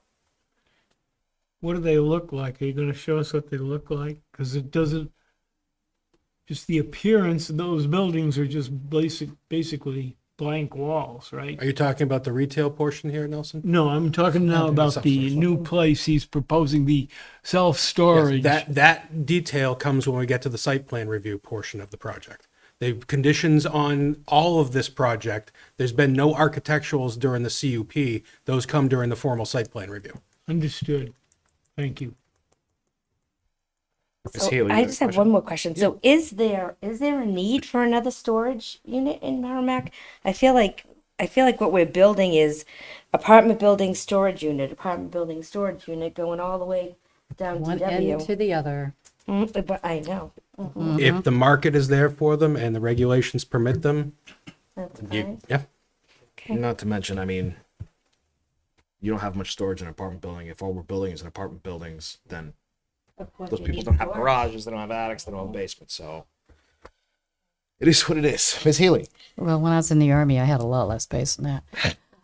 I was going to bring up the same thing. Hopefully, I mean, I've only been on the board now almost a year and a half, and it seems like anybody who wanted to put retail in is coming back and saying, we want to do self-storage, and putting up this ugly building with bright blue walls, indoors, and hopefully it isn't going to look like that. But let me just say, know that you've got approximately 10 from one end of the town to the other, and that's not even counting what may be down on Continental, as you get to 101A.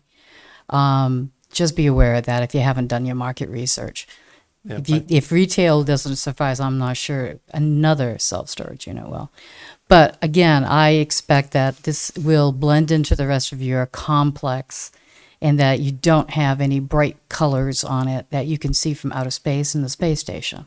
Yeah, we're not a branded climate control self-storage business. So generally speaking, and I just speak broadly to the architectural, it's one of the nicer self-storage climate control buildings that we've brought forward, because it doesn't have an associated brand. It's not going to have yellow, necessarily these, bright doors or U-Haul orange doors or, something of that nature. But we'll be happy to share architectural plans during the site plan review. We understand that the town has architectural standards, and so we'll be up against those with, a submission for site plan review.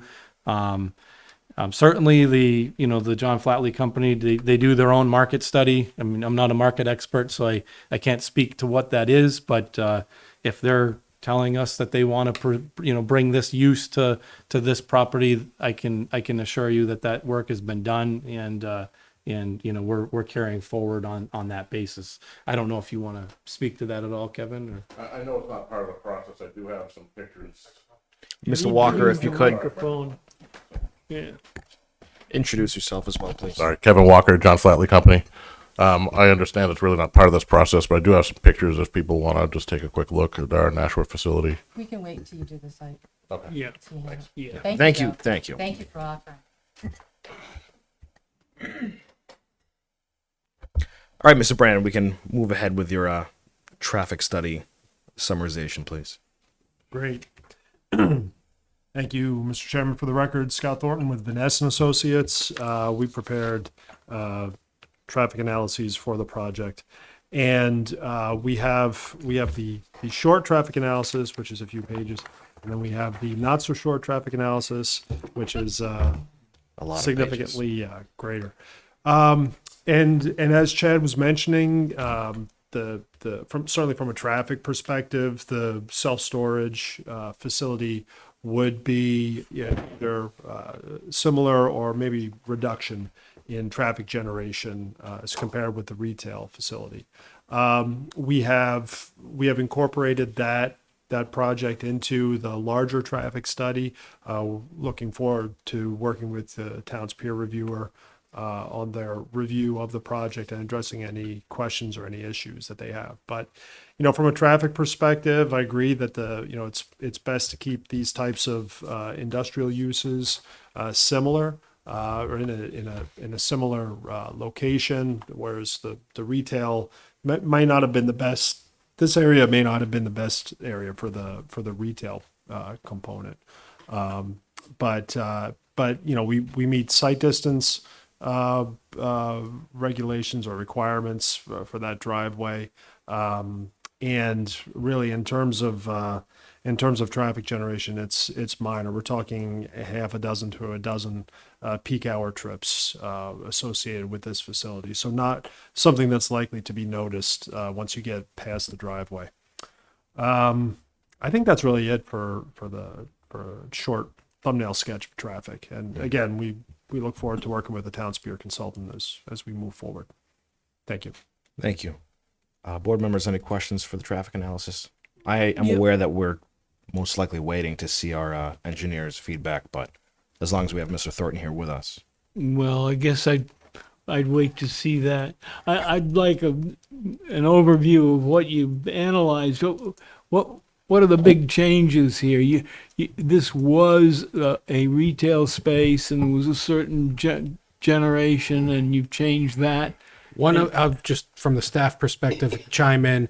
One of the things that I thought was important, and we talked about when we were scoping with the state, is there was a big full analysis done for the initial conditional use permit that contemplated all these mix of uses. We're now, 6-7 years down the road from when that process started. We have stuff that's constructed. We have the full build out of 5 apartment buildings on there. We now can count that as existing traffic and have an idea of what the actual ramifications are versus what we expected the traffic to be back in 2015. So this updated study is looking at the entirety of the CUP and the entirety of the mixed use to give us a gauge as to what we're really talking about with the industrial, the retail, and the self-storage and residential uses on the site. Okay, it's comparing the past complete CUP. This is contemplating the proposed uses as they are in the CUP, but also taking into account that Gilbert Crossing is fully built out at this point. So that's now actual traffic that we have. Is Gilbert Crossing fully built out? The first 5 buildings that have current final approvals is built out, yes. There are 2 more buildings. There's 2 more to go, yeah. But those are also accounted for in the updated study. As to be And those added. would be to be constructed. So that's Yeah. future traffic versus Yeah. the existing traffic. Yeah. But we felt it was important to get a good update to the picture of the entire project. I mean, with 5 completed apartment buildings, we should just be able to extrapolate an extra 2. That should not be rocket science. Any other questions? Yeah. Please. Are there any restaurants going in this retail space? We had Yeah. with the commercial retail layout here, this building here was proposed to be, and is proposed to be a restaurant back. Mr. Brandon, could you just turn your microphone on and repeat that? That's a great question, and if you take a look at the commercial retail layout on to the south of the climate control self-storage facility, this building here is proposed to be a restaurant pad. Not to read too much into the words you used, but you used "was" a few times. Is that down Well, the pipe that you're looking at changing that? We're not. That was an incorrect. It was meaning we've been here three Okay, times. okay. So speaking to, I'm not presenting that tonight, but it currently is on the plan. Correct. Proposed to be a retail For pad for site. your benefit, Maureen, when this was initially proposed in 2015, this was big box retail. Yes. In this spot. This was then in the I think it was the Second Amendment revised to this separated buildings with retail and the restaurant. And I believe we have some flexibility in the way we define retail, that there's additional restaurant space could potentially go into those retail spaces as well. I'm just asking because I believe there was like a restaurant over at the ones near the mall that all of a sudden there wasn't a restaurant going in there. It's still there. There is still There is one still going there? Okay. yes. Yeah, and I mean, I can tell you that when we came before the board, back in 2015, actually it wouldn't be 15, it was the next one, which was, I think, in November of 2019, correct. We talked a lot about Tara Commons, which is a development, strip mall development retail establishment on Exit 1 in Nashua.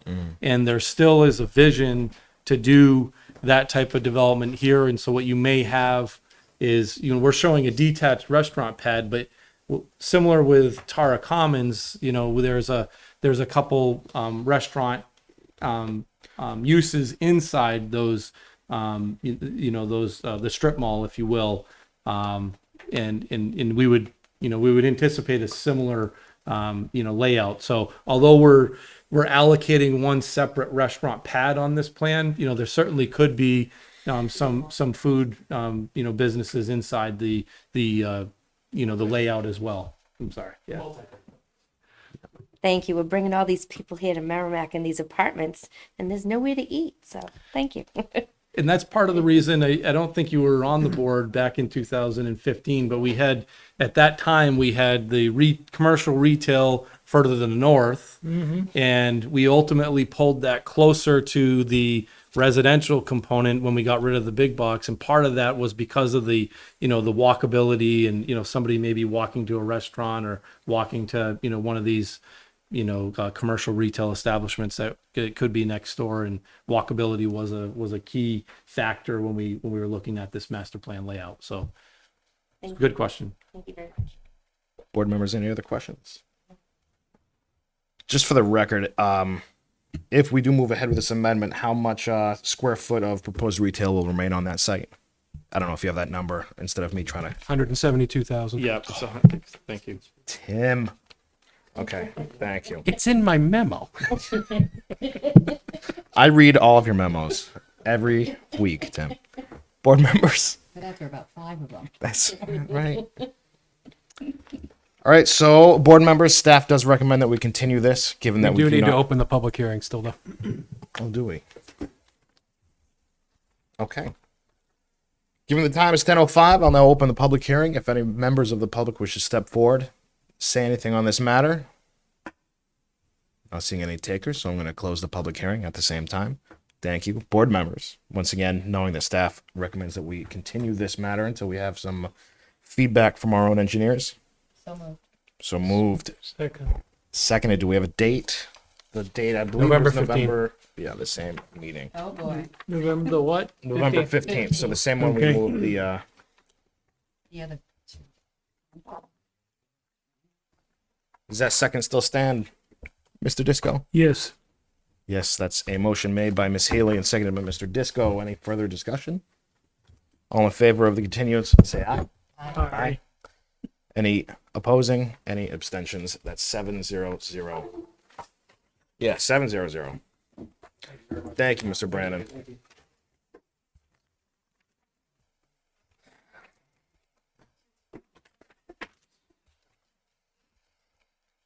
At this time, I'd like to invite the chairman back as he makes his way back.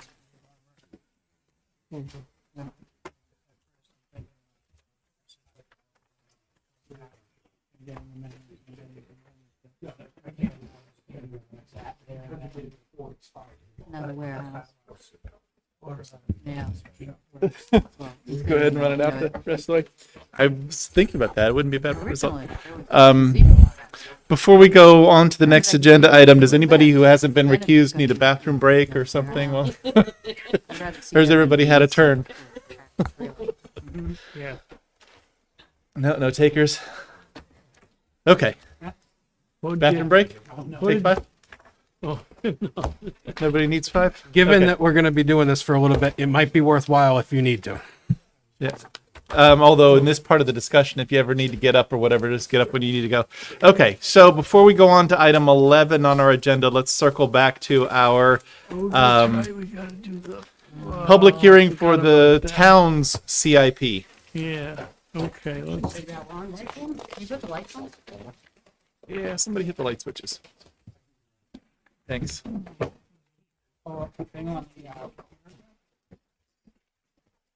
Tim probably can. Let's get him to do that. Oh. Ooh. Tim, can you put the spreadsheet on the computer again? Yeah, could you? Had it. I don't know. There we go.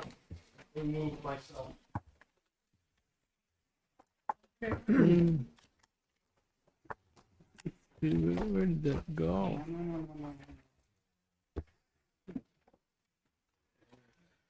It won't help you if you found it. What did you decide to do with those guys? Continue? Oh, you got a big one. How did Think I you get continue? that? It was in my packet. Flatly. Oh, I didn't get a packet. Yeah, That's- see, so when you printed it, it only It printed only it. comes out, yeah, Right. that's why I can hardly read mine. Bring out the neighbors. Well, they usually have some neighbors that want to tell you some stuff. Of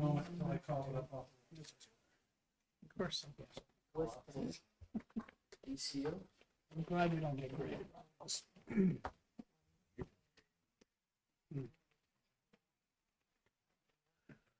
Oh, and Bob, I hope you don't mind me speaking up early. I just was going through the motions so I can. And never mind. If Paul wasn't here, I would have the. I was going to say, where are you going, Bob? Was that? No, I never mind at all. We just Neil was our plan C. Yeah. He sprung that on me. He's like, oh, hey, by the way, Paul's not here. You're going to be vice chair. Oh, thanks. You really just keep talking until Tim tells you what to do, and then it's fine. Yeah. Well, I didn't, right? Remember that. That's the guy who's emailing Tim with questions, so. Okay. How do we do this? All right. Huh? Yeah. Yeah. Better a lot than the better. sheet that I have Yeah. printed. Thank you. Even with double magnifying glasses. Brought my getting this in the packet, I brought my Uh-huh. ones that magnify Yeah, even more. yeah, oh, okay, I need super magnifier. Yeah. All right, board members, let's check with you to see how we want to go around this. We can typically what we've done is sort of talk our way through the list and deciding our rankings, and then hold one vote at the end to adopt all of them with any verbal or narrative additions like sidewalks and that sort of thing. And as we walk our way through them, we skip over the ones that are like the number 1 fire station is in the current year. There's nothing to vote on. Is that the way that you would like to proceed? Sounds good. Yes. Okay. Then item number 2 is the public safety complex for more than $11 million proposed in 23-24. Our choices are urgent, necessary, desirable, deferrable, premature, or inconsistent. I think it's necessary. They did not give us said any of their necessary. opinions. Yeah. They did not offer any opinions on their rankings for this. No, time. what I can do is I have last year's results where you basically rank everything as priority 2 except for the Merrimac River Boat Ramp Access Improvement, the DW Highway Sidewalk Improvement Plan, and the new athletic fields. So were they ranked as? those were all ranked as priority 3 desirable. So we didn't put anything urgent? You had nothing urgent last year, correct? And are the athletic fields like for the high school or just general fields? General town athletic. Okay. Yeah, yeah, the high school has to supply its own capital improvement plan for its fields or on its properties. Although maybe MYA and they come up with some plan to use fields together or something if they had to. So if you're comfortable with the same priorities you used last year, we could go with that. There are a couple of new projects that would be line 7 for the retrofit for MS4 compliance, line 9, the crosswalk at DW Highway for Shaw's, line 11, the Nautical Triangle road and drainage improvements. So those are the 3 new projects that weren't in the part of the program last year. Can we go over just again briefly about the retrofit drainage for the MS4 permit? I heard what they were talking about, but I don't know that I completely understand why we're doing that. So let's take a look at our package to see if they gave us one of those information sheets. I believe that is This is for something the that's that's for the municipal facilities, the town facilities, to make sure that our outfall is compliant with the EPA requirements. So we're going to have to do some upgrades at town facilities to make be sure that our compliant. drainage, as it leaves our system and discharges into The river. And this falls down from a federal level. Yes, This is the unfunded mandate from MS4 from EPA. from the That's how I EPA, understood it. and we have to do it. Okay, that's I guess where I kind of missed like that we're coming up to compliance. So that sounds like we should probably do that. Yeah, I mean, this project is already, I think it's I in don't think year we can 2 call or it 3. urgent yet because it's not an immediate. When's it due? Yeah, Is there's there a no- due date? It's in. It's coming up. It's coming up. coming? It's coming up proposed with right the- now in. Do they say when it's coming up, Tim? Because I'm I on think it it's right coming up now. within the next 2 Actually, I years. take it back. Proposed in 24, 24, 25. So Yeah. not this current budget, but next year. Next one. Necessary. So that would be a 2 necessary if that's the typical town. There is a narrative page in the package. Yeah. Oh, I have it here then. Yeah, thank you. You get a link through it for a little bit. Hey, I guess I missed that. It was us coming up to compliance is what the issue was. Understood. So my first question is the board persuaded to change anything you had ranked from last year, or you're comfortable with last year's ranking? You said everything was marked except necessary. for the new ones. Yeah.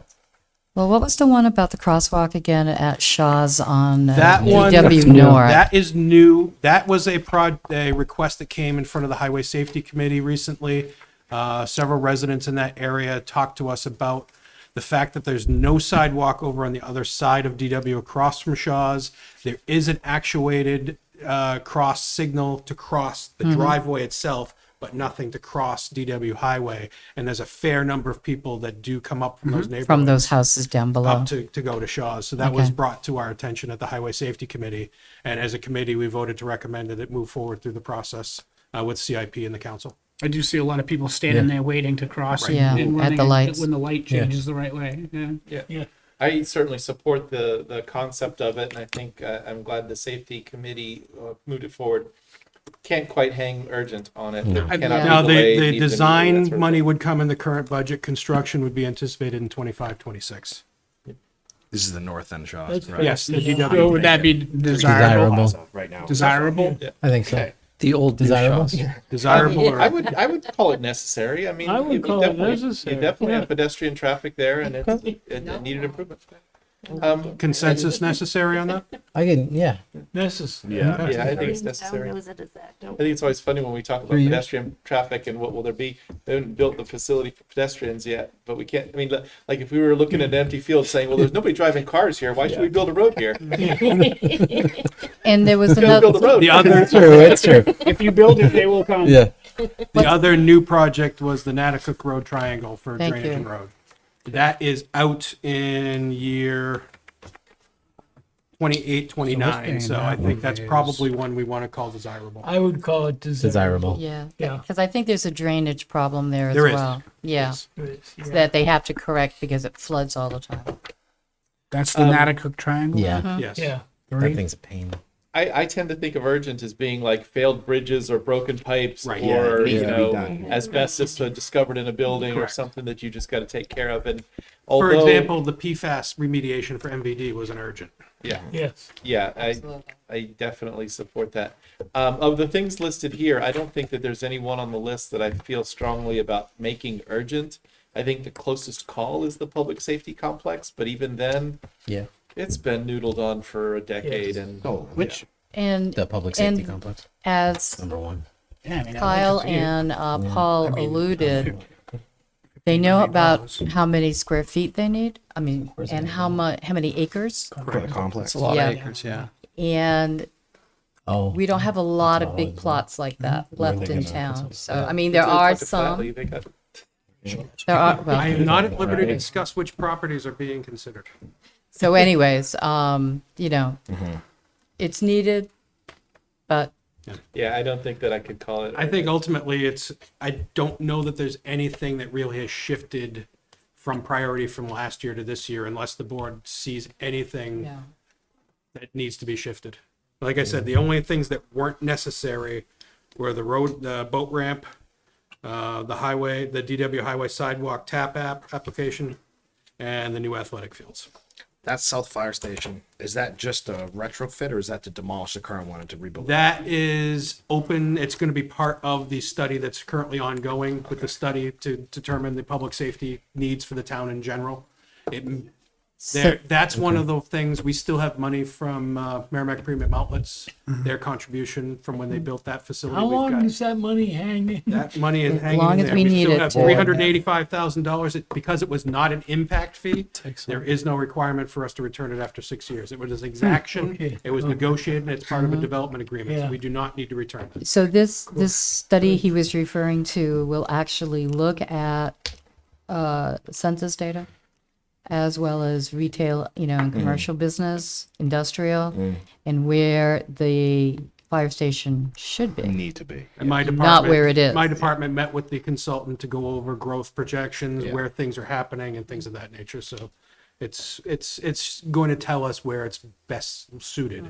And then it's up to the town to make decisions and negotiate. Just find the place, yeah. Okay. I think the pattern with towns that have gone with safety complexes is to have ambulance stations positioned around town because that's sort of the most frequent call is ambulance calls. But who knows where? I mean, we'll have to learn more as this goes. So do we have a consensus on moving forward all the rankings from last year for the other projects? Yeah. I'd agree with So that. Yeah, I agree with So, that. yeah. All right, that takes care of the town. Plus a comment encouraging thanking and Yes, continuing. I the do have sidewalk. my usual note about sidewalks. Okay, all in favor, somebody make a motion to adopt those rankings. So moved. Is there a second? Discussion? None. All in favor, say aye. Aye. Any opposed? Any abstaining? Oh, I meant to say I, agreed. Yeah. 7. I'm not sure which one of us is now not voting, but Oh, Nelson's back to not voting. Nelson's back to not voting? okay, sorry, I'll withdraw my vote. I didn't count his vote anyway. It's still 7-0. All right, then let's move over to the MVD's proposal. What I don't know about MVDs is what's different from last year, but I can tell you Keep that. that last year the board voted that land purchase for potential potential new well site development were priority 1. Priority 2 was artificial recharge at 4 and 5, the Belmont Booster Station pumps and controls, the distribution system improvements, the well pumping tanking facilities, and priority 4 was well monitoring, SCADA, GIS, IT, and that was it. So I think there are a lot more in here, and it's a different layout than we've had in the past. Can you bring theirs up? I can, yes. Because theirs was even more microscopic. Yeah. What were they thinking? You know, they're trying to fit it all on one page for us, but yeah, it's Get rid of the impossible. margins. Yeah, Water model update. or give us the 11 by 17 paper or something. Oh, you guys can't read this? Oh, bite. I can read yours. What are you talking about? Double magnifying glass. That's better. Okay. There you go. So, let's take the supply improvement sort of cluster. I have their recommendations, Yes, and then we can just go through. So call off the project, and I'll tell you what they had requested. Yeah, I think the first three were their Urgent. urgents. The first one that they have a recommendation on is the new well installation at Mitchell Woods is urgent. Yeah. I would disagree with that. I would put that down as necessary. And just going off of what I know about it. Yeah. Pennachuck Waterworks would be urgent before Mitchell Woods. Just on a time basis. Pennachuck Waterworks, though, isn't actually, he said it's not a capital item. I mean, Exactly, It's but listed I'm here, just- and they'll do it at the rate they do it on, and we don't have to vote on it, but, It is moving forward. That's why I'm saying that Mitchell Woods, I would not consider as urgent. you heard my comments about them looking for source and how Yeah, I feel get about more that. water, right? That went into why we called those things urgent last year for the supply side things. The reason why I feel like it should still be urgent is, as I understand the discussion about Pennachuck Waterworks wholesale agreement, is that will always remain as sort of a backup when needed kind of a thing, and not to augment supply to get us up to what we actually really need in the summertime. And I want to reinforce that goal. I'm not opposed to conservation. I was offended when he said you want to take off the conservation items. Yeah, I thought that was a dumb way to say it. But the town needs to have enough water for its needs without this monkey business with the odd even thing. I know that it isn't an easy problem to solve. I'm not saying they have to solve it today, but they need to hear, I think, from us as a planning board that that's got to be the goal. Then, yeah. Yeah, of course. Then all of that considered, how can they come back to us when we give you, they're reviewing a large development and say they have enough water? There's some validity. They do, because they're See stopping what I everybody mean? from using it every other day. Yep. It's every single time they come back and say, we've got enough water. We can handle it. But yet, like you say, they have to go do the odd even to replenish the aquifers. So that's They've why I fallen in love asked with him this that odd question. even thing. Didn't feel comfortable just going outright and telling you, because you can't sit on the planning board and then start talking about whatever. But they currently, yes, they look at peak usage and average usage, but we greenlight plans of average usage. Now that's currently being changed. It's being looked at being changed, yes, but that means that we average the entire year, and the water usage during the winter is obviously Far less. far lower, and we live in New England, so there's more winter than there is summer, so those numbers are what we go off of. That's And I messed think up. too, he said that it got down in June 2020. That's when everybody was home. Everybody bought a pool. I mean, And that we was, had a drought. yeah, and we had a drought, right? But I mean, Yeah. Correct. Well, understand. if their goal was to supply us with enough water, Pennachuck Waterworks wholesale agreement could do it, because Pennachuck Waterworks uses surface water. It doesn't come from the wells that are affected as much as they are about drought. The river doesn't dry up. Lake Massabesic doesn't dry up. And so if we were willing to buy the amount of water we need, that interconnection could solve the problem. But we're hearing it's not even their goal. And It's just for purposes of the CIP, the wholesale agreement with Pennachuck, it's not a capital item. Yeah. It doesn't need a priority. So there's no vote on that. We mentioned that before. yeah. Sorry, I'm trying to push this along. I agree. Thank you. So I would say Mitchell that the Woods, they have recommendation of urgent, and I've heard Paul say necessary. Is there any other urgent or Which one is necessary? this? The Mitchell Woods Mitchell well, Woods. I would make it urgent. for I would reasons say just mentioned. urgent, I leave it at Let's do a along let's with do the a poll. artificial recharge. How many for urgent? How many for necessary? Okay, urgent it is. The Abstain. recharge of Recharge wells at 4 and 5. They're recommending urgent. Yeah, to me, it's the same thing. It's a If you're gonna supply go, issue. yeah. We If need you're to have gonna- a supply. Yep. Staying with the artificial recharge. Yeah, That that's one we're on. That's Yep, what we're recharge was that the one one- we just did. Yep. Next Yeah, that one would should be be the Well, well 7 and 8. Inspection and They're cleaning, they calling, wanted that to they're be calling it urgent. urgent. Why is that not maintenance and Yeah. routine? or Yeah, it's a something? $25,000 item. We could say it's not capital. Not capital. You know what I mean? They're gonna have to do that. it is, but I mean, certain wells, due to certain wells being shut down for installation of plants, we can't shut off all the wells if people are using the water, so we can't clean them. But that's up to them For to figure out purposes, the calendar. for purposes of MVD's capital budgeting, they can call it capital all they want. For the purposes of the planning board, I think it's not something you need to make a recommendation. Yeah, Paul McCallie had offered a definition of $100,000 $100,000 and Is its that useful is that life of at statute? least 6 years. Yeah, 100,000 and what? A useful life of at least 6 years. Wow. Okay. And that's what? Yeah, That would be, capital. that's what we That makes define as sense. capital Capital, project. Yeah. That's Because of good. That's a good depreciation. definition. Oh, okay. Is that a statutory definition, or is that just the one that Paul uses as he prepares? That's his what budget? I've always used throughout my 25 years plus of doing this. It does sound familiar to me too, and whatever it is, 25,000 is going to be I below could- it. But I've got my statute book. I could look it up, but It's okay, don't worry. I don't think we need to. okay, so So next is the emergency connection infrastructure upgrades. $1.2 million, not in the next year, but in the year Yeah. after. The next, pretty much all the way through down to, Hutchinson Road.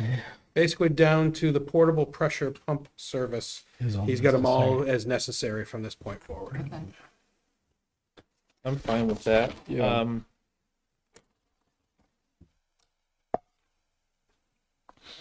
What do you say, like 15 or 16 in a row? Although we have to skip some So because the they're. next one would be, let me go down here.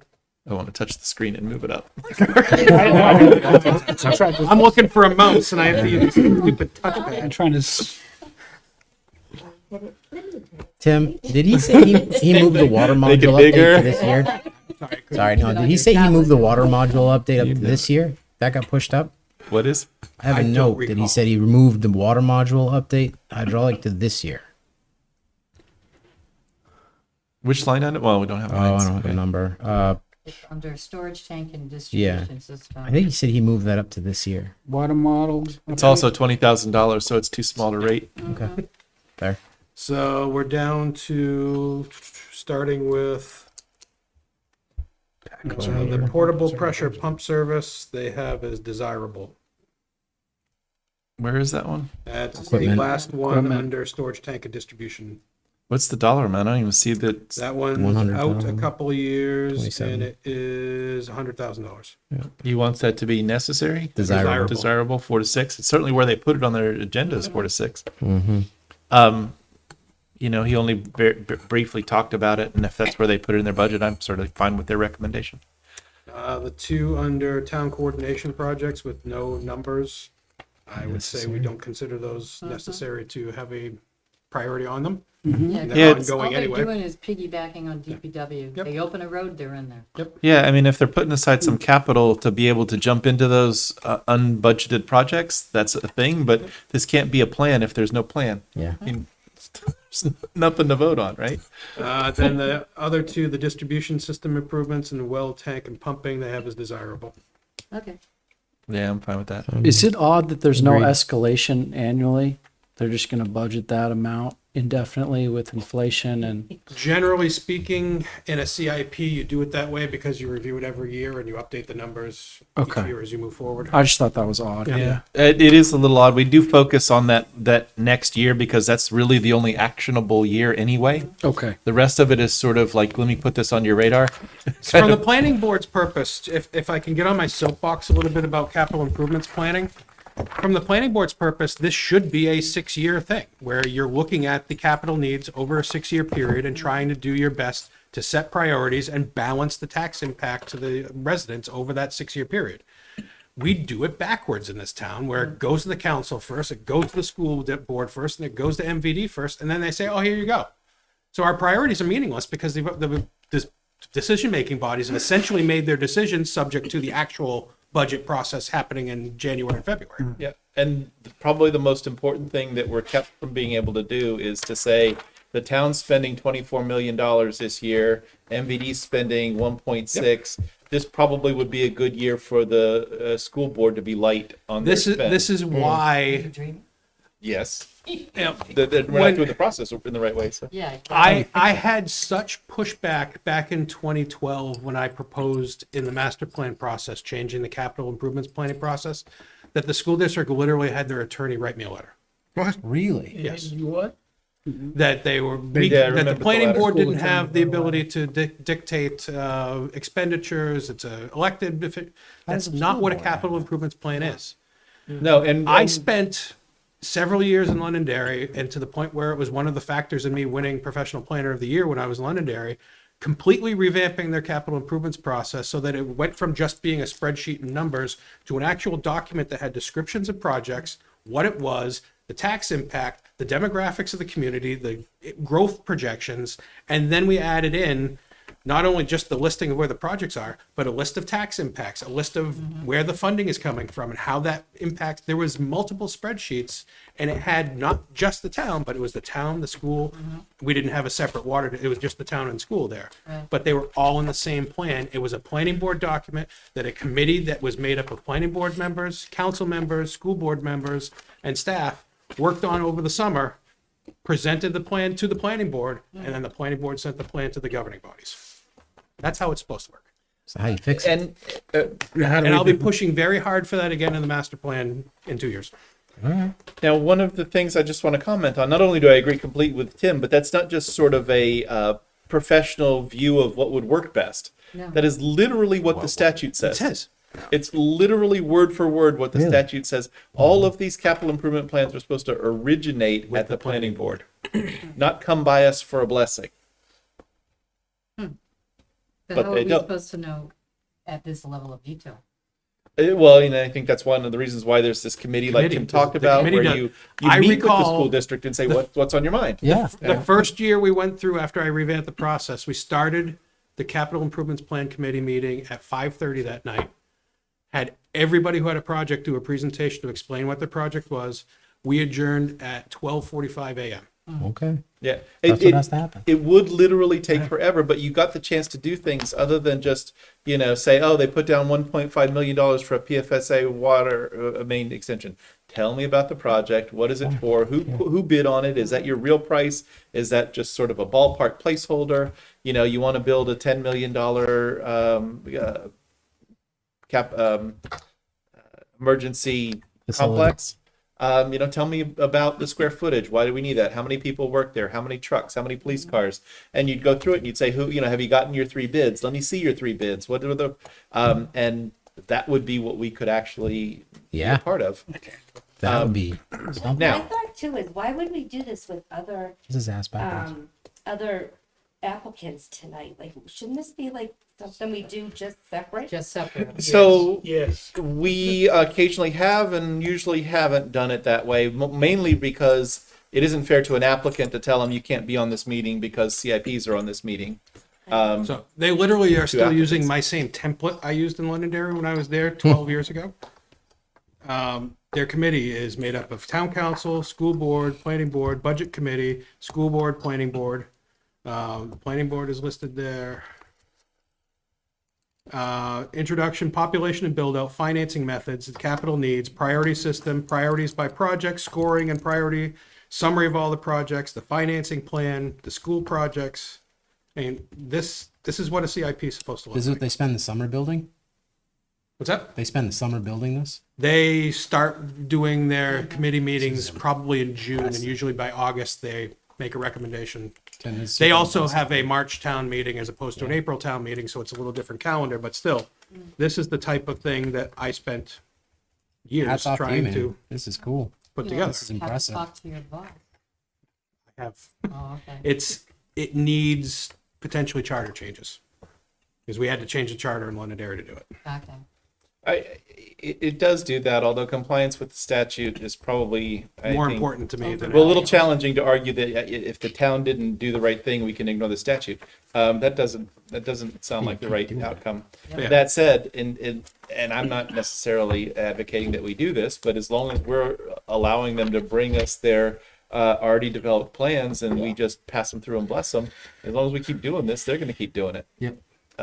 You You get a little bit of a brief description, what the funding source is, what the funding year That is. needs to be a comment This is on impressive. the comments. This is super impressive. Potentially so. Scroll down. See if I This can. is a 59 I page would say a document. brief comment that says we hope in the future we start to develop a capital improvement process that complies with the statute. Yep. And cite the statute, Tim, Yep. that it is. I think that Paul actually had it in his presentation, the RSA 647 or something. That may open the door for. Wow. Yeah. And the Now, other- it doesn't really effective for us to say, well, we're not going to vote on your stuff because you're not doing it right, because they're like, I don't care. They don't care what we vote on. They don't care what we rank. These things, nothing ever changes based on us saying that's more important than you think it is. We think it's urgent and you think it's necessary. You should move that one up. You should move that one back. I am unaware of any change that's resulted from, this is 2022. I've been on the planning board since 2009. Not one time. And Nelson, you've been on it for 40 years before that. Forever, right. Regardless, I think Londonderry is a happy medium. It's a comparable sized community. If you want to go completely the other direction in terms of overkill, City of Concord, they have over 400 projects in their capital improvements plan. Their document is like 600 pages long. That's You know they don't have the money for that. But they're not in the MS4. Because- They're not in the MS4. Anyway, well, I need a motion on the priorities for MVD CIP. Is there a motion to approve the recommendations that we had adopted or We discussed? discussed, yes. Second. Is there a second? Brian?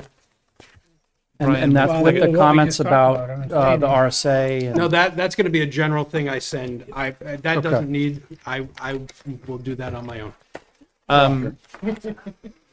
Board members, is there a will or support for the idea of commenting on whether their supply ought to be a priority to the point that we don't have odd even watering, or is that my hill to die on? No, I'm with you. I mean, but is that telling them how to do their 100%. business? I think it ought to be a planning goal. That's what a planning board's supposed Yes. to do. Okay, then I'd side that argument. I think it's ridiculous. I would put that in the master plan. I think it is in the master plan, actually. I would like to see a way in the to 2013 master plan. get a goal. It just of he sorts to doesn't get have off of one. that. Yeah. They Yeah, don't that have the one. goal is to secure a sufficient supply so that we don't have Odd even. summertime rationing. Of even odd days. Yeah, You might want to odd even specify days. that. because I think if you that's a don't, they would fabulous think it's idea. ration. Right. When they go into drought situations. Yeah, and they say no outdoor water used at all. But go ahead and build another Okay. 100. With that in mind, that's our Water. motion with our editorial comment. All in favor, say aye. Aye. Any opposed? Any abstaining? One abstention. All opposed. All opposed. Nelson, gonna oppose that? Yeah. Nelson's on board. Comment on opposing it, or? Was it? Oh, you're not even a voting member today. Oh, no. All right. That's one you don't have to put that. All right, let's see. We've got minutes to approve. Is that where we're at? Oh, other comments of concern. Discussion items. Does anybody have any discussion items? No, sir.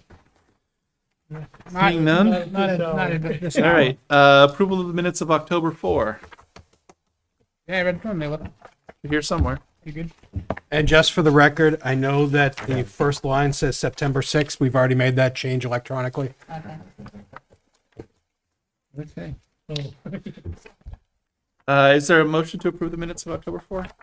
I make a motion we approve the minutes as written With the September 6th. with the Is there a second for correction. that? Well, if I can. And if there's no further discussion, all in favor, say aye. Aye. Any opposed? Any abstentions? 2 abstentions. So 502 to approve the minutes. I'm not voting. I learned. I learned. You're not voting today. Okay, that concludes all of the business on our agenda. Is there a motion to adjourn? And a second. Motion and a second. All in favor, say aye. Aye. Any opposed? Any abstaining? 700 to do that. Nobody abstained from that? No. All right, don't forget to turn your microphones off. Thank you all. I didn't know that one's always going to be a long.